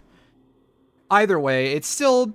It works. It's a budget thing. It's cheap feeling because it's very light plastic and everything. Meanwhile, if I wanted an actual Nintendo branded, like, proper Switch Pro controller from Nintendo, it would be like $70. And if I wasn't encountering stock issues, I would still be paying prices like I was. Because again, that $70 is list price. And to me, that's just kind of like nuts. The prices on these controllers, but then again, I don't really remember what they were like way back when. I just remember that the last time I purchased a controller for an older system, it was a PS2 controller, and it was about $20. And again, It was an OEM PS2 controller, and it was many years ago. It was not when the PS2 was new, so it was a used controller. It may very well be that controllers have been $50 the whole time, and I just haven't really noticed because the times when I've needed to purchase controllers have been fairly rare. Because, again, my brother left when I was 13 years old, and I didn't really own consoles of my own at that point. And ever since then, I have been the only person in this household who plays video games, and I'm a big loner, like a big fucking loser, and definitely was back when I was younger, too. So, yeah. I mean, of course, you could obviously get things on the cheap if you wanted Mad Catz quality, but... you know.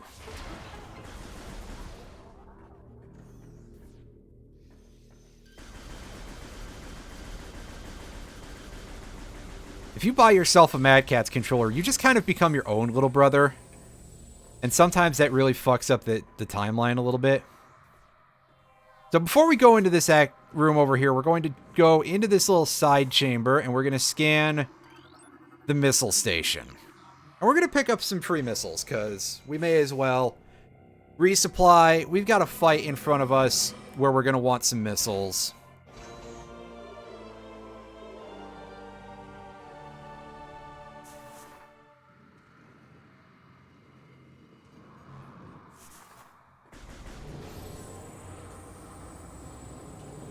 Now, this is supposed to be your first encounter with Chozo ghosts, and that's why they give you only one in this room. Later iterations of this room, they're going to give you 3. Or, is it 3 or 2? Either way, it's more than one, that's for sure.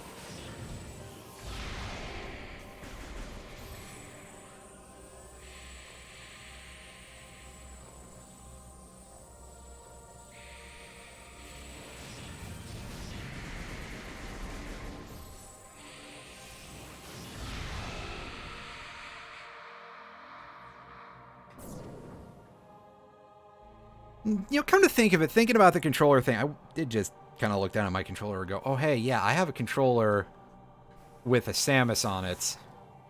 Am I sure that there's no, like, licensing prices involved with some of those arcade sticks? Because, yeah, a lot of the currently available arcade sticks from, like, Hori and stuff like that are licensed, if I recall correctly, that, you know, they got, like, character art on them, because, you know, that picture of Ryu really raises the price of this thing by, like, $50. At least give me, like, Rashid or someone. Jesus Christ. If you're gonna stick to Street Fighter characters.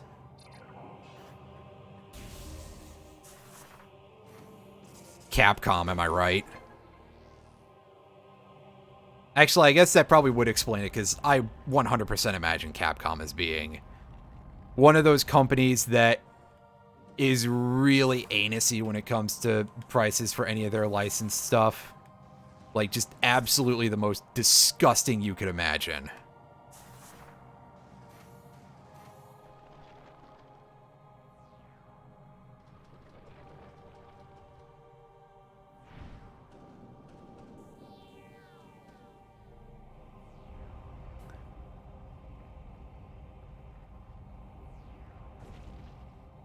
Oh, okay, I guess second most disgusting. If it was Square. If it was Square Enix, that would be worse. Because Square Enix, oh boy. Fucking Square Enix. They never put any of their stuff on. Yeah, I wouldn't 100% know about licensing stuff past that. But just because, yeah. Again, that is 100% a guess on my part that licensing may have some sort of an effect on the prices of those arcade sticks.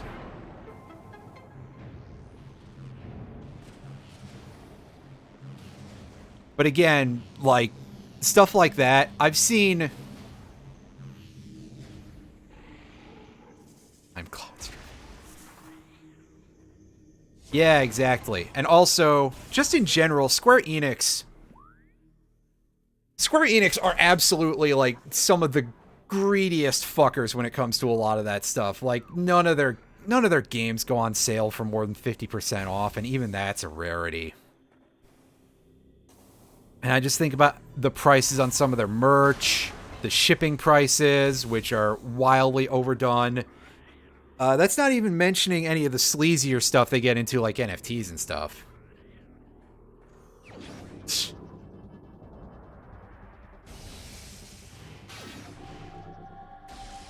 Yeah, absolutely, regarding something like that. Speaking of which, I should go look downstairs next time I'm able to unbury the cabinet that it's in. Or was in, rather, and see if I still have that Pokemon Monopoly. Because I know I had a Pokemon Monopoly. I'm not talking about the Pokemon Master Quest board game or whatever it was called that I don't remember the name of off the top of my head.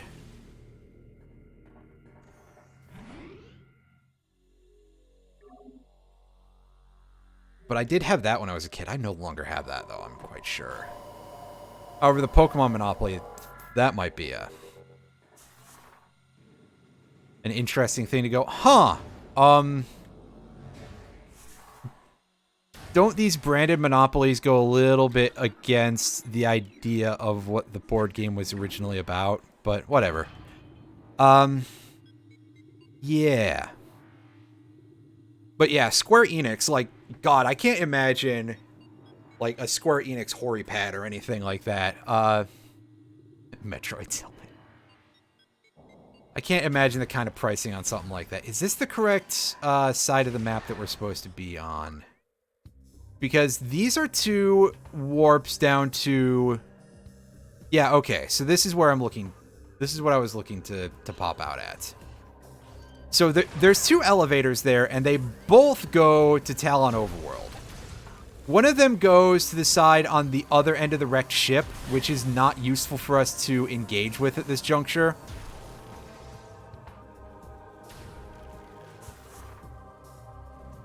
In fact, quite frankly, I don't think we could actually go all the way through the thing that's over there that it might be useful for, in theory. But over here, there's an easy-to-grab missile expansion. And a significantly harder to get one here that we're gonna take a crack at. If only because it is actually close enough to where we want to go for the next goal, which is getting the gravity suit, which will allow us to properly deal with water.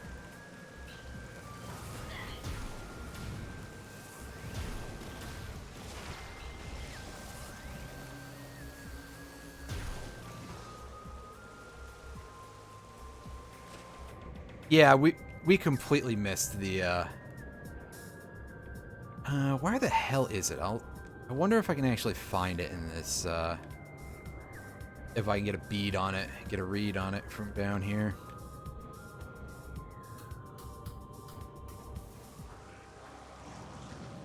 Either way, it's not something we can really easily get here without knowing offhand where it is.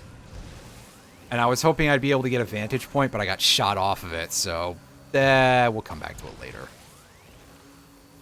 Also, hey, look.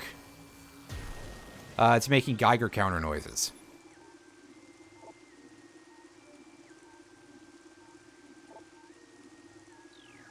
And if you touch it, it hurts you. Because radiation just harms you, I guess.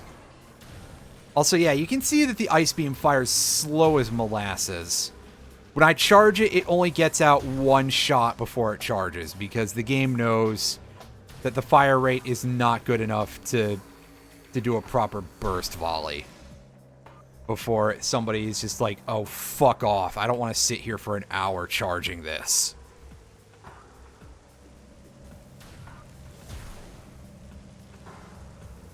Let's save.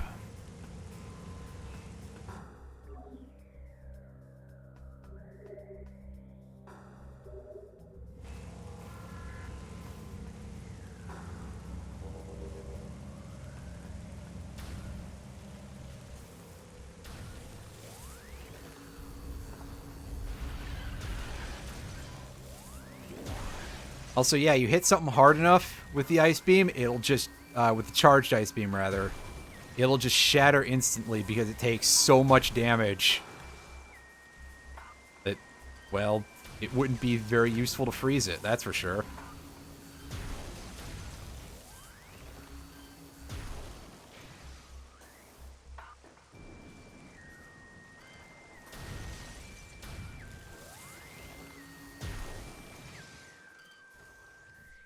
However, it's really not going to be our main weapon. It's mostly going to be used for very specific purposes. Because otherwise, it's kind of clumsy.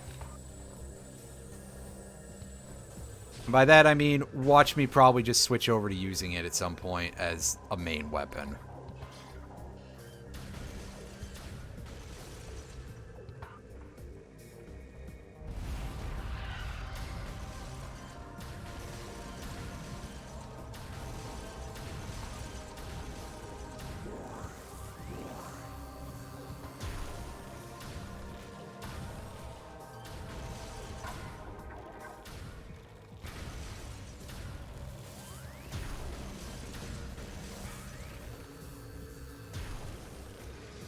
Oh, hey, we've never been in this elevator room. You won the first version of Nintendo Monopoly. I'm sure there have been quite a few over the years, but interesting. How old is that, actually? Because I'm kind of curious when they started leaning on that. Well, it's like it could be 80s, it could be 2000s is the way my brain is going with that. Alright, so we want to go the other way.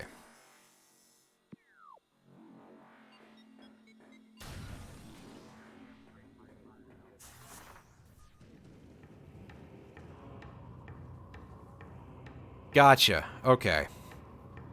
Because, yeah, on the other hand, I'm just like, well, 80s almost makes sense because there definitely was a certain degree of, like, an attempt to make Nintendo video games a cultural thing in a way that was much bigger. Like, I mean, think about all the goofy-ass cartoons from Ruby Spears, the Captain N, the Game Master, putting that kind of stuff on the Philips CDI, which was more of a multimedia experience machine as opposed to being a video game console. I mean, obviously anything of that ilk is going to lend itself fairly readily to attempting to put a video game on it, if only just like a VN.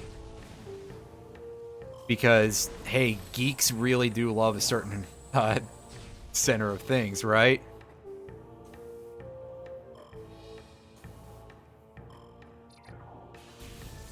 But I could totally see, like, a Nintendo Monopoly existing somewhere between 1989 and 1991.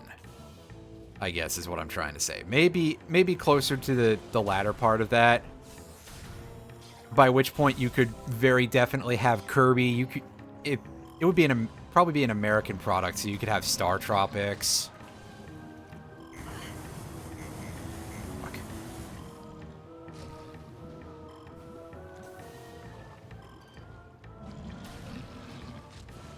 Oh yeah, I've never actually seen most of. I admit that I've seen only a very limited amount of any of those cartoons. Like, mostly just enough to know that they were goofy.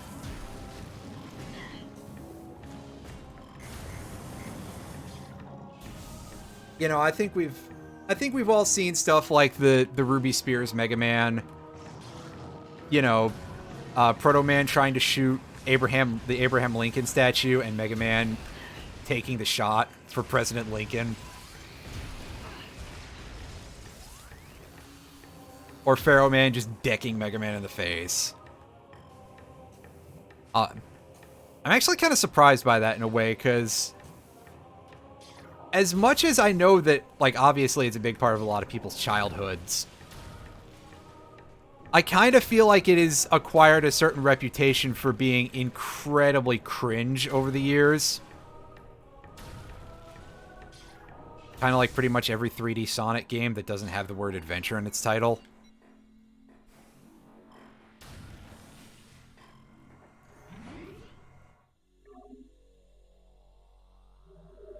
But I know that, like, one of the Super Mario Brothers cartoons was available on DVD at one point, which, I mean, that's probably not necessarily the most helpful degree of information, but here you go. That's the most I can muster right now.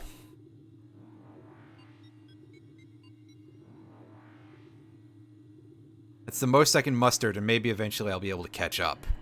Da-da-da-da-da-da.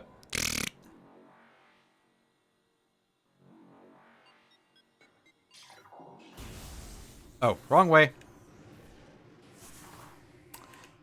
It's my first day. Es mi día primero. Thank you, Homer Simpson. Of course, we gotta put away the ice beam set where we can just do wave beam shit back here, huh?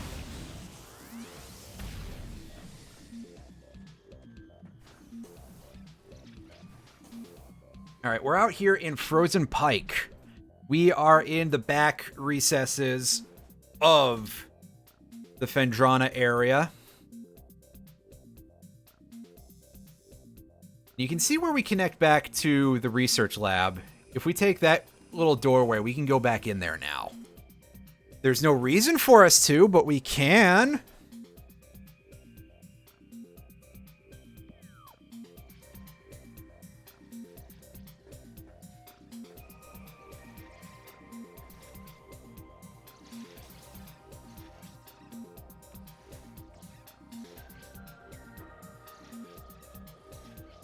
What's our height relative to... Okay, we overshot that.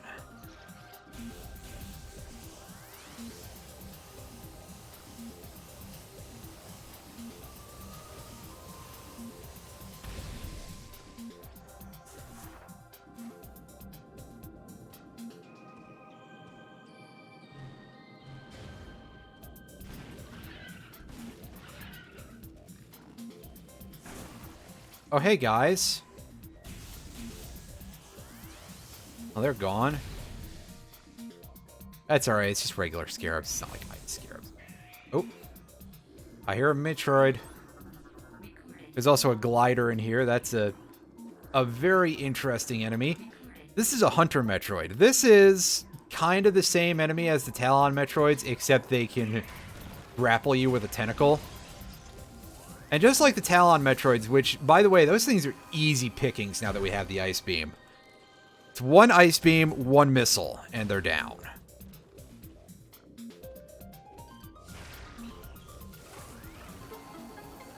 Does that one puncture through the ice? No, that's a different one. Is one? I think it's that one, and we need the grapple beam or good platforming skill to get over to it.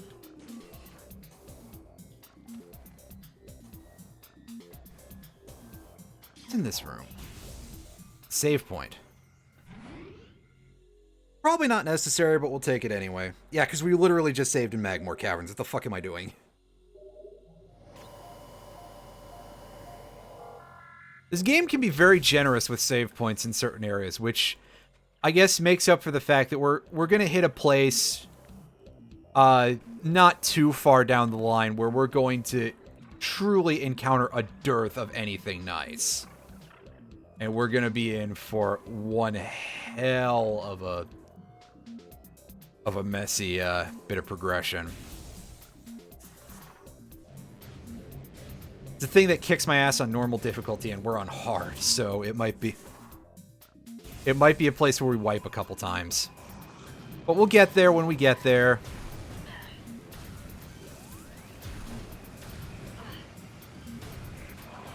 And it's not here. Although getting bounced around by those rockets is not exactly pleasant. Hold still, you fucker. Yeah, you can see this is one of the big downsides of the Ice Beam, is that it is slow as shit. Oh boy, OOT randomizers. Those can be nightmarish.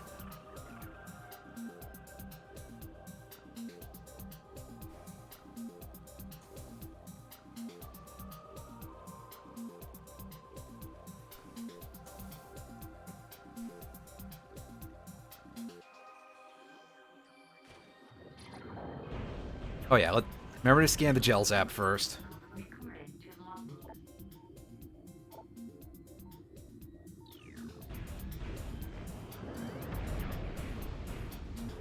So these things will suck you in when they open up. And if they hit you, yeah, it disables your HUD for a bit. Like, if you get electrocuted hard, that's just a thing that happens. For some reason. But this is one of the few enemies where you get to actually see it. Oh, boy. Yeah, running into 50 skulls required to complete an OOT rando absolutely sucks. The two things that would fuck me the hardest, very specifically, if I were to ever pick those back up, would be either 1,500 points at horseback archery or get all 10 big pose. I am not good at the shooting a moving target thing.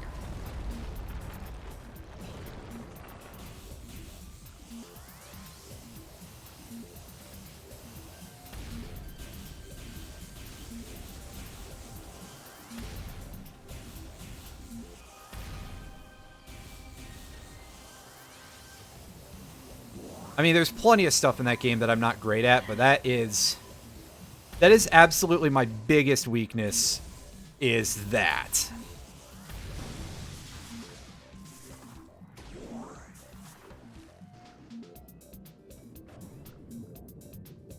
Because 50 skulls is kind of a complex one, to put it nicely.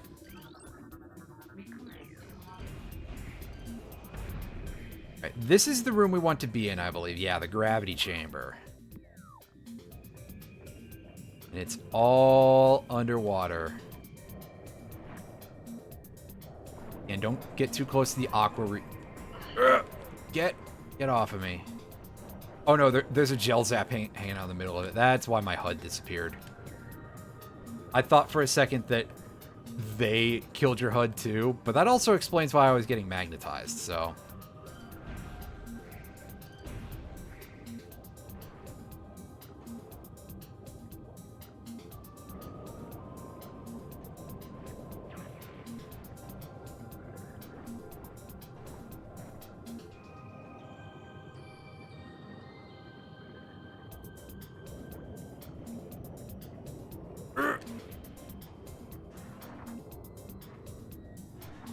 Let me in!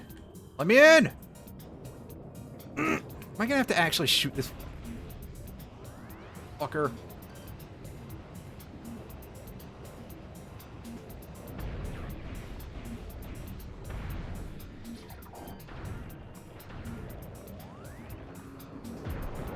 That feels better.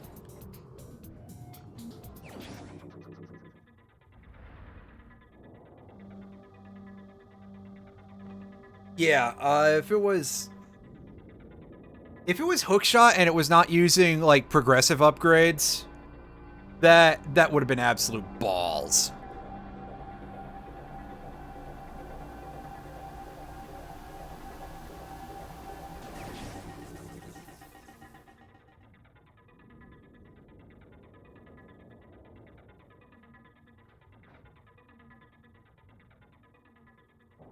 And we got ourselves the gravity suit.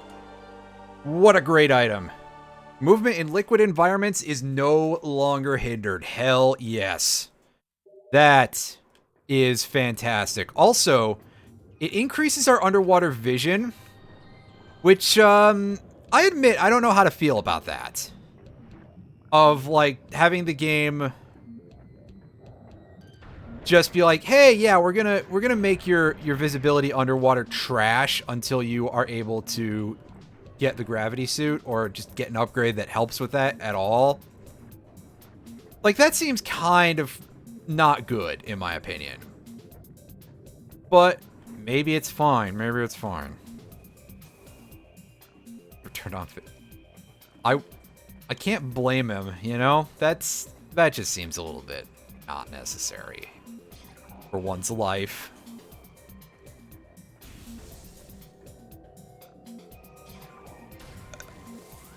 Hey, you!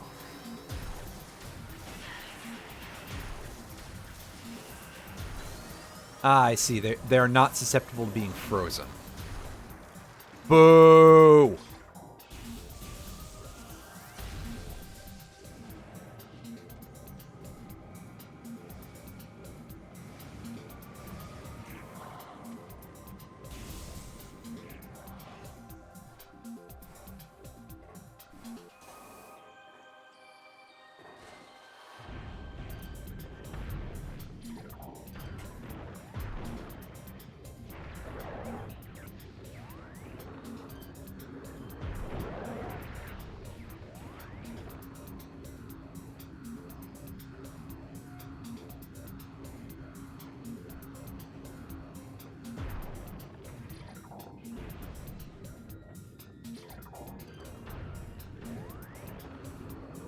So we're done with this area for the time being. In order to get anything else, we're going to need the grapple beam, I think. Just to get anything else in this area full stop. None of the other, like, in-betweens. Just get grapple beam or you're not getting anything else done here. Although we would probably want to wait until we get the plasma beam because the plasma beam is obtained like right after the grapple beam, so it's not that big of a difference. It's in terms of time.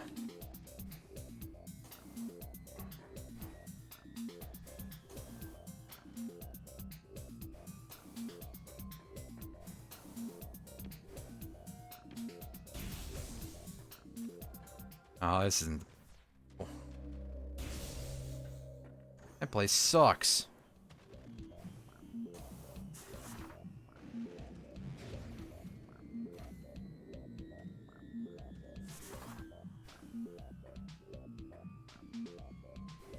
Alright. Gravity suit enables us mostly to get the thing in that one place.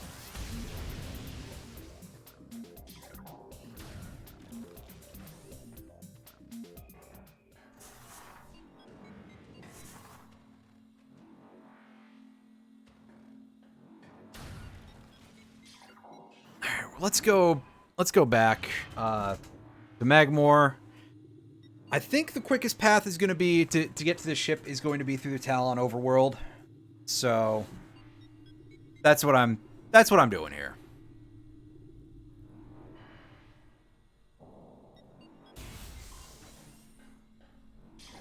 And yeah, you can freeze the... I showed this off before, but I didn't say it. You can freeze the fire jets. I only learned that kind of recently, like in the past, I don't know, 5 years or something. And I learned it by complete accident.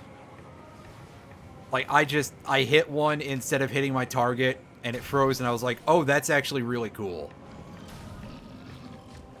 Thanks to the good game design, Retro.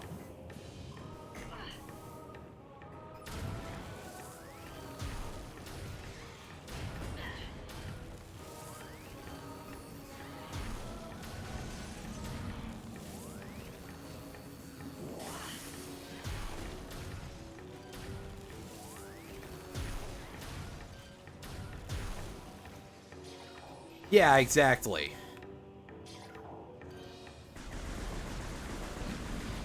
The ice arrows, but actually useful for something, which I'd be very interested to see if there was something that you could specifically do in terms of level design to be like, okay, you need the ice arrows to progress for most of the 3D Zelda games. Oh, hey, look, it's a bot. Fuck out of here.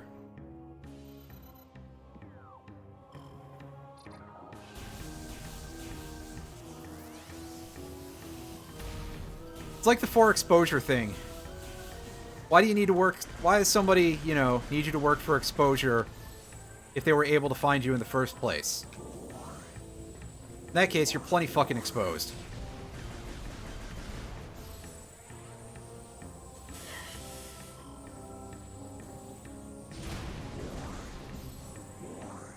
Okay, it's not quite the same, but... Selling followers, Jesus. Like, I need to look at that number and then look at my viewers and be more upset, right? Yeah, because in Wind Waker, you just need them to unlock the locations of the Power Bracelet and the Skull Hammer. No, not the Skull Hammer. The Power Bracelet and the Iron Boots, right, the Iron Boots, yeah. Right, because in that game, they did something smart with the Iron Boots.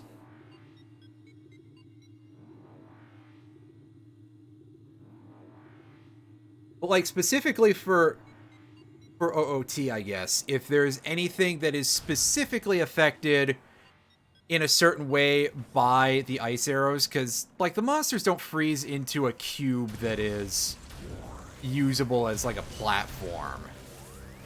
Or if they do, I've never really had a reason to put it to that use. The only time the ice arrows have ever come in handy for me was freezing Bongo Bongo's hands.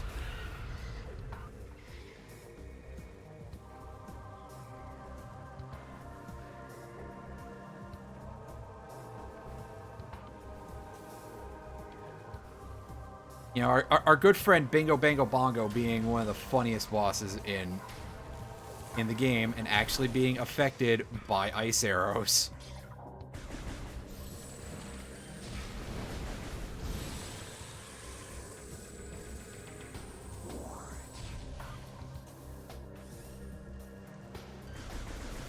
But yeah, I guess it would be interesting if there was something you could do with that, I guess, without doing any sort of heavy reprogramming or building new content that way.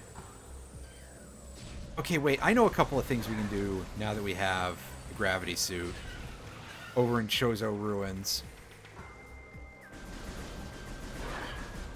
So let me go do those before I forget.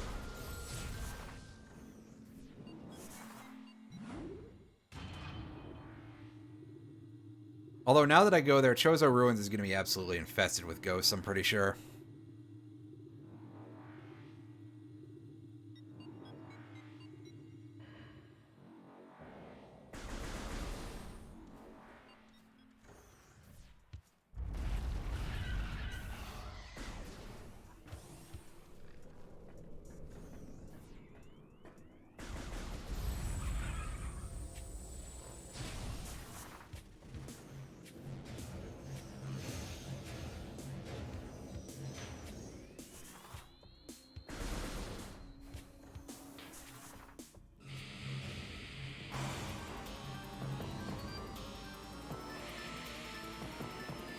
Yeah, thankfully the ghosts don't lock the doors because they don't understand how to lock.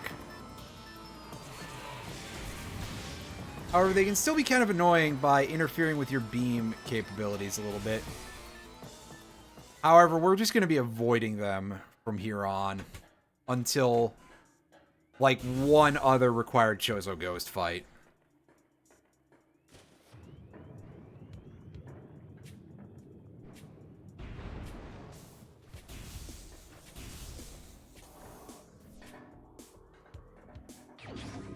And there's an artifact for us.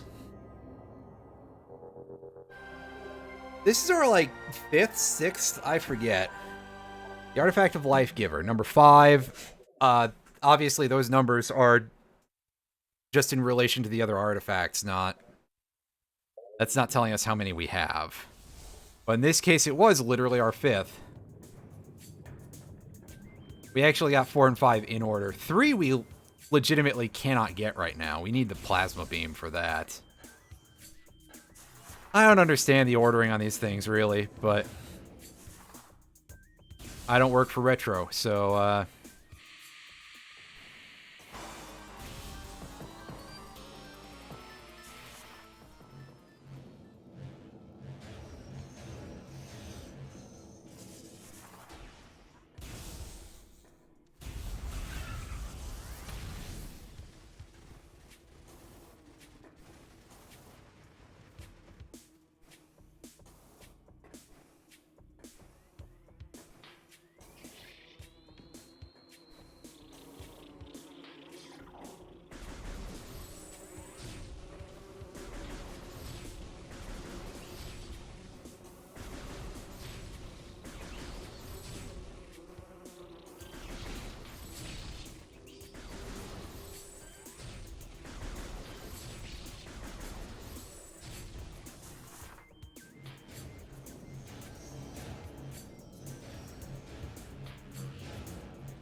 Okay, see, the gravity suit helps us with visibility, but it doesn't help us with the camera turnaround there.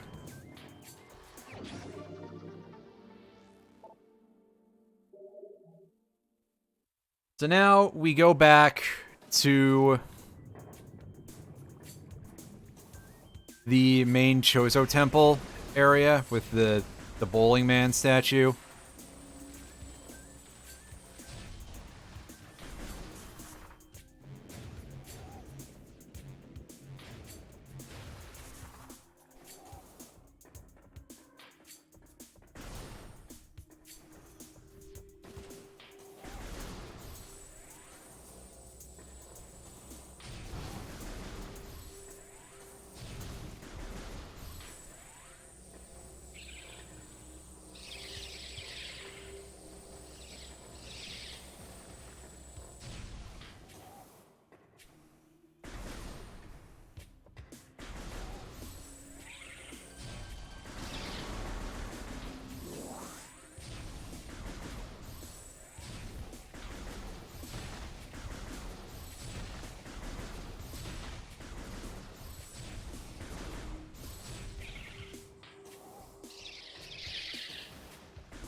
Nobody cares about you guys.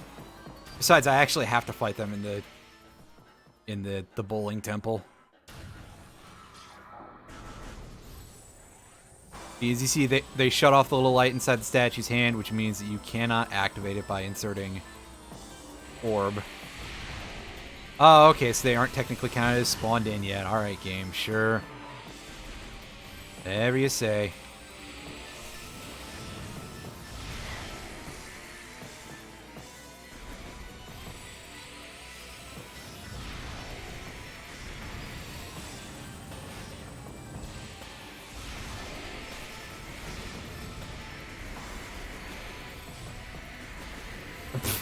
Oh, that guy was doing something funny.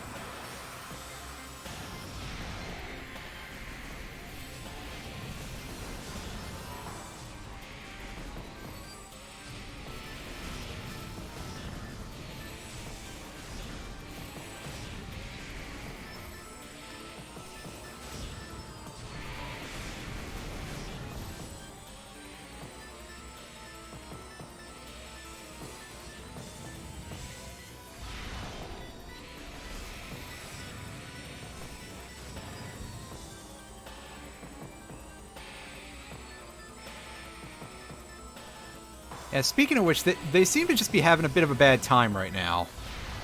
In terms of positioning in general.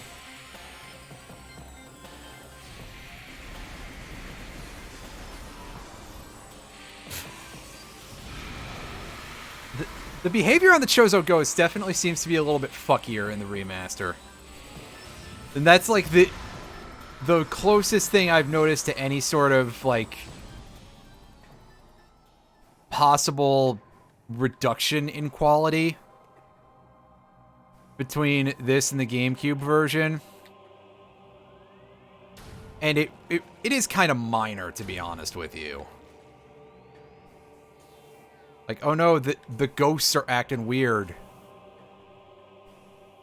Boy, oh boy, like you could make sense of them before, right?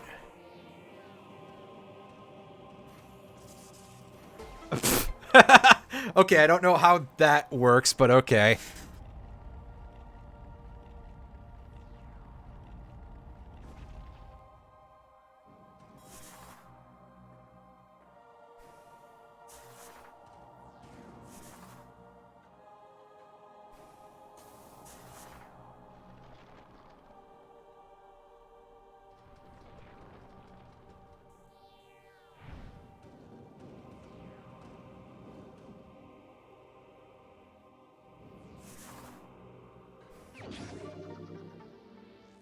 All right, we got ourselves energy tank number 8.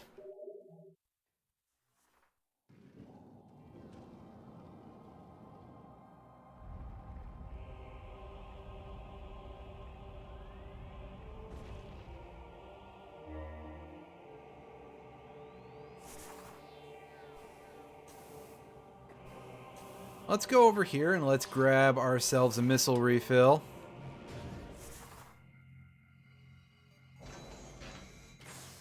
And 45 is not an insubstantial. 45 is not an insubstantial amount of missiles to recover. In fact, that's a third of our clip, really. So.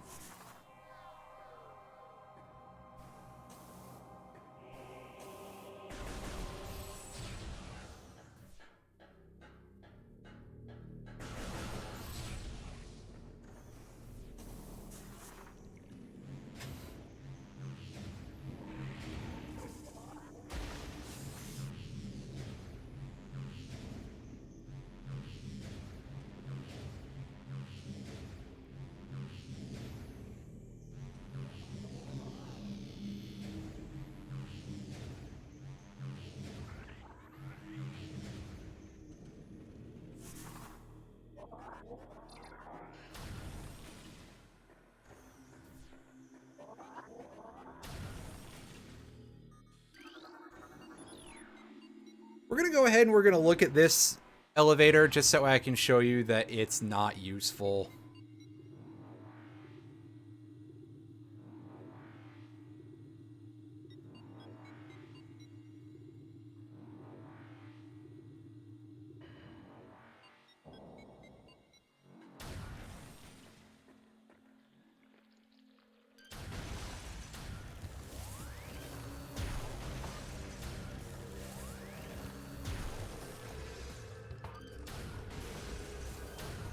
So that spider ball track over there leads to something that is very specifically, it requires the use of power bombs, which we don't have yet.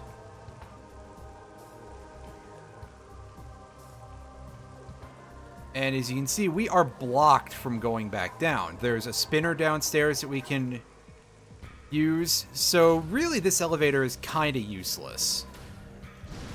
Especially at this point. I guess it lets us get to a not too far away save point, but...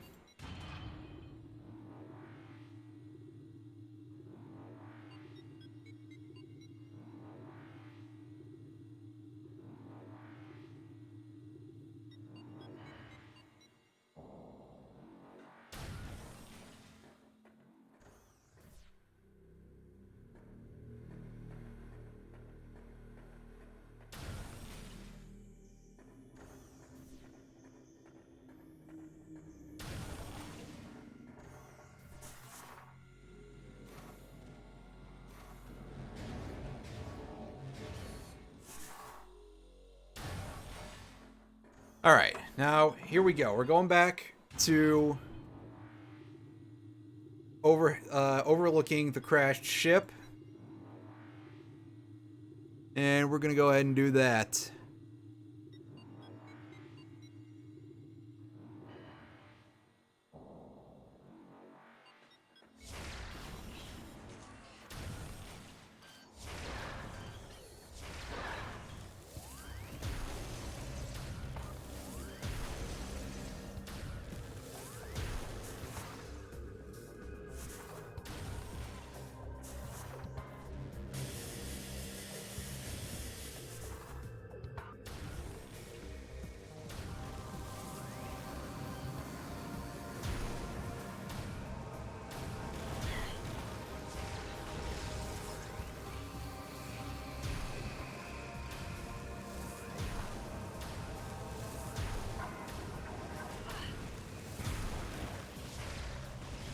Now you see, there's the entrance to the crashed ship. We could have gotten over there without too much difficulty from the vantage point that was given to us from that elevator, but we wouldn't really have been able to do anything useful because of the lack of a gravity suit.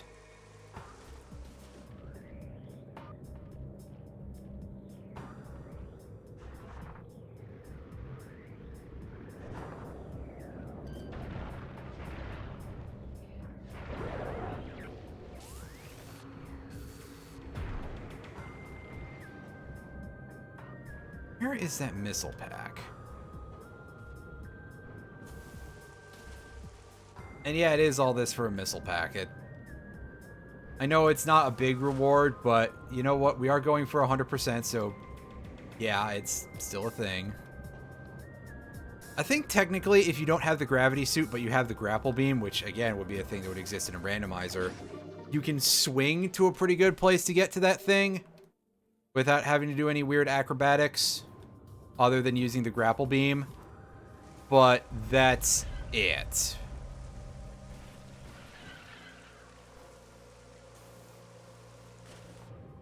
And now I gotta figure out my way back to that little tunnel. I think it's here. Yeah.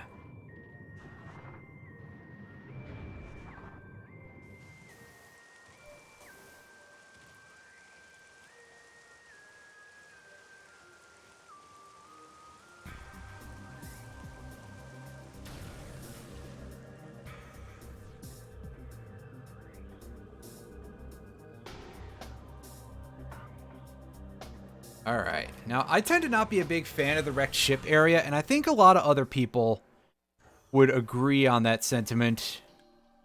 Because this area mostly consists of the same puzzle, but iterated upon several different ways.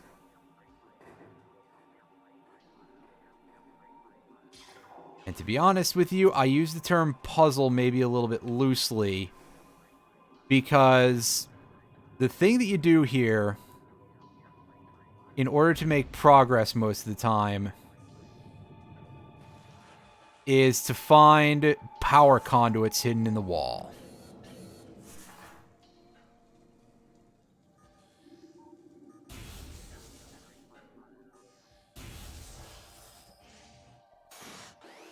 Are these regular auto turrets? Yes.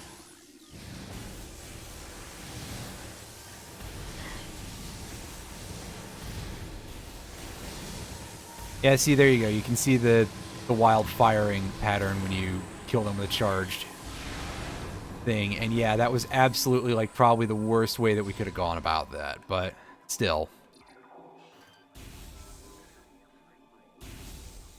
Only one conduit in this room. None in this hallway. And of course, there are unique scans to get in here. For example, the Talon crabs. These appear in exactly this one room.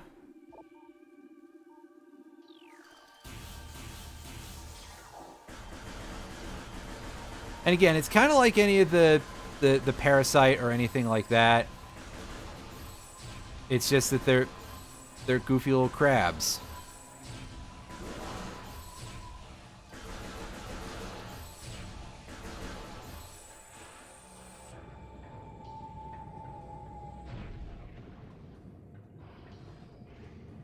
Here, we should probably start seeing some unique stuff. Yeah, there's an aqua pirate down there.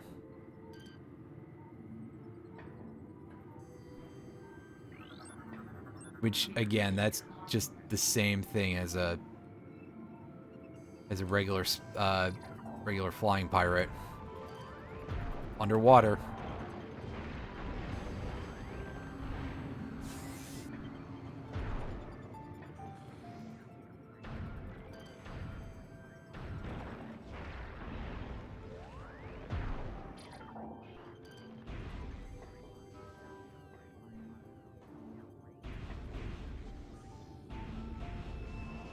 Thankfully, the color balance is a little bit less murky here than it is in the GameCube version. So it's easier to switch to regular visor and find your way around. That was a thing that was kind of rough in the OG. Because everything kind of looked the same, even with the gravity suit's vision enhancement. Just because it's like, oh, you're inside of a wrecked spaceship and everything's underwater. Had a tendency to look very, very dingy.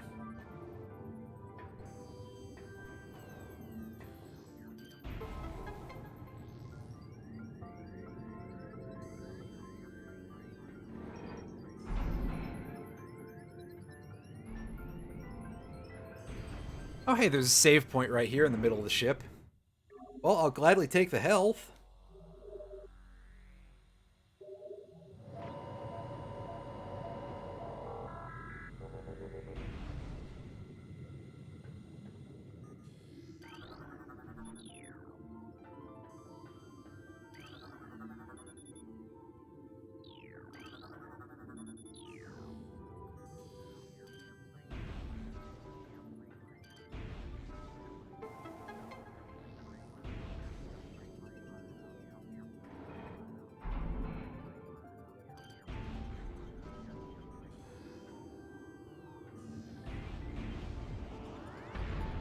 Nice free energy tank for us.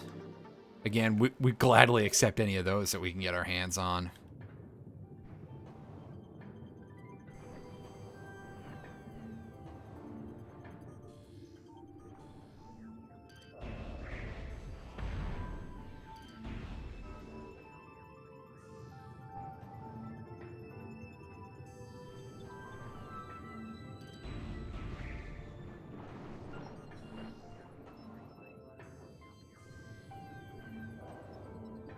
Of course, I remember this like I just played it less than a week ago, because I'm pretty sure it was less than a week ago when I was in here. Again, to unlock hard mode, because that is not a default thing for some reason. Also just a random corpse.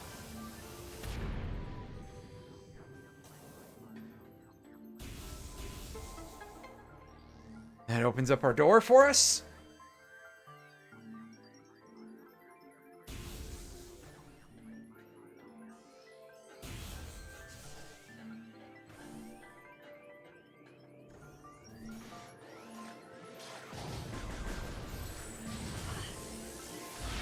Oh, nice. We got two of them in one super missile. That feels great. Alright, so this room... This room has a hidden missile pack for us. Sorry about the mic volume continuing to go back and forth. It's because I keep moving around in the overall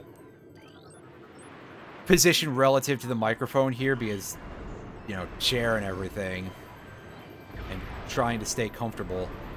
It's not always a thing that's easy to do.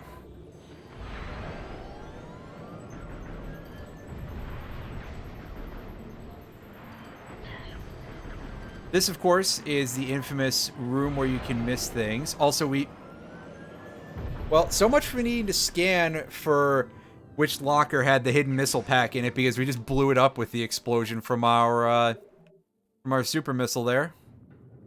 From just trying to deal with a regular fight. That's pretty great.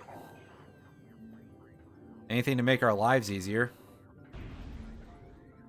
By pure happenstance.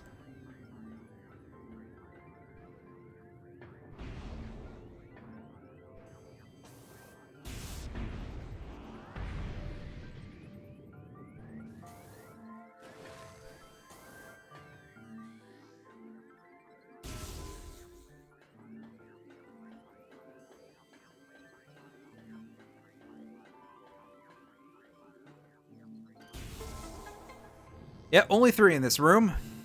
And that's fine.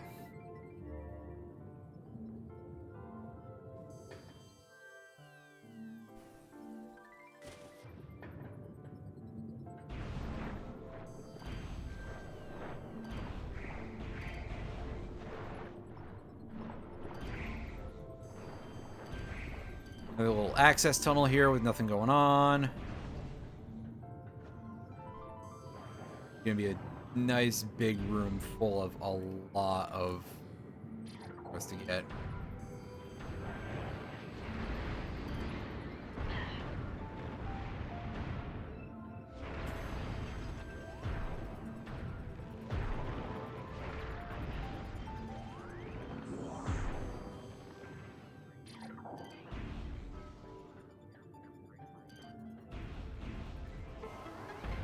I think that's only 3. Yeah, only 3. Not too bad. Not too bad.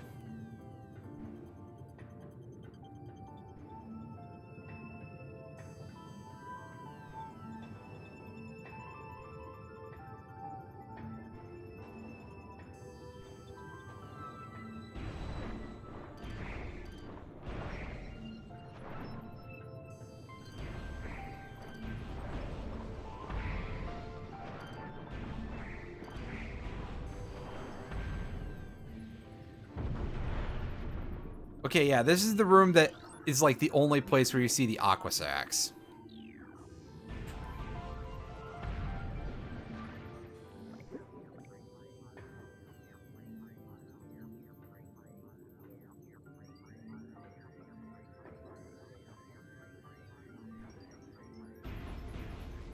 Oh, there's no conduits to find in here. I thought there were for some reason. As you can tell by the fact that I just sort of, yeah. Nothing going on over there, so we just go this way.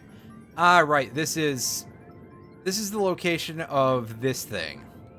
This is one of the easier and funner multiple bomb jumps to get in the game.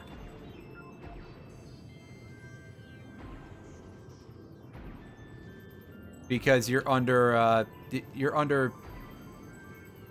have different physics underwater with the ball, even though you have the gravity suit, but at the very least you're not impeded. I guess that part is true still. And that gets us energy tank number 10, if I did my... Yeah, it's number 10. I can see the 4 dots up there for the ones we don't have, and we have a max of 14 we can find in the game.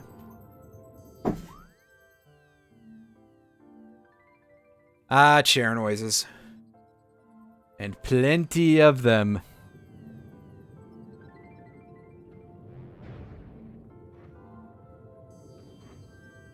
Up and around. And I think we're done here. Yeah, that's it for the,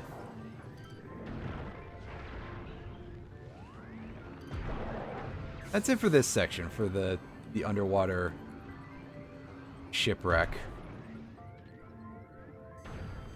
Probably not anybody's favorite part of the game.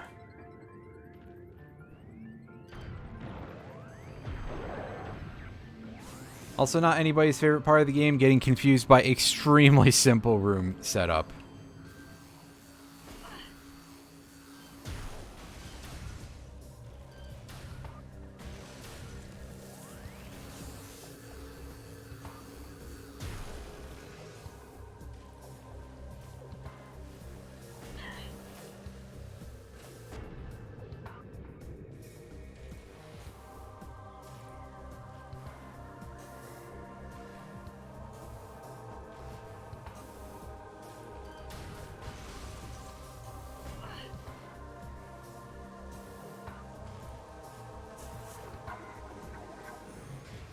May as well open that up for now. We don't need to deal with it for a bit, but we'll open it now anyway, just to make things easier on ourselves later or something. Intense radiation detected. Yeah, don't touch the blue crystals. You'll get radiation and take instant radiation poisoning or something. Those dudes are okay though. Access to Phazon Mines East. Ooh, boy, yeah. Gotta admit, that was a bit of a weird moment when I got here for the first time. It was a little bit kind of nerve-wracking.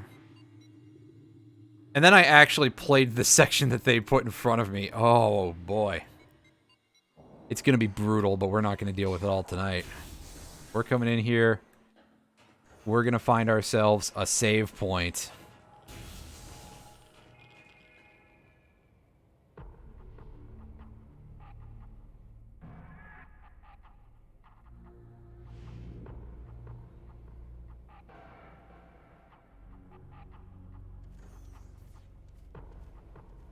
This music loop. It's very simple, but it has a definite sort of sinister vibe to it. Uh-oh. Folks, we have alerted the mega turret. Let me scan you.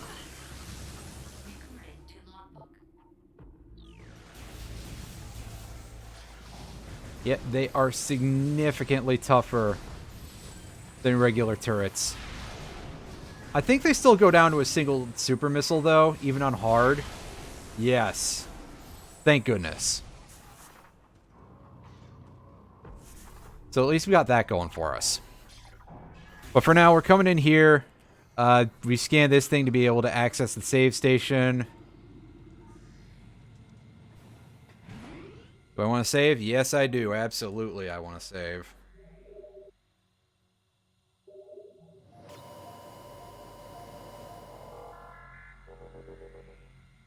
And that will do for this session. All right.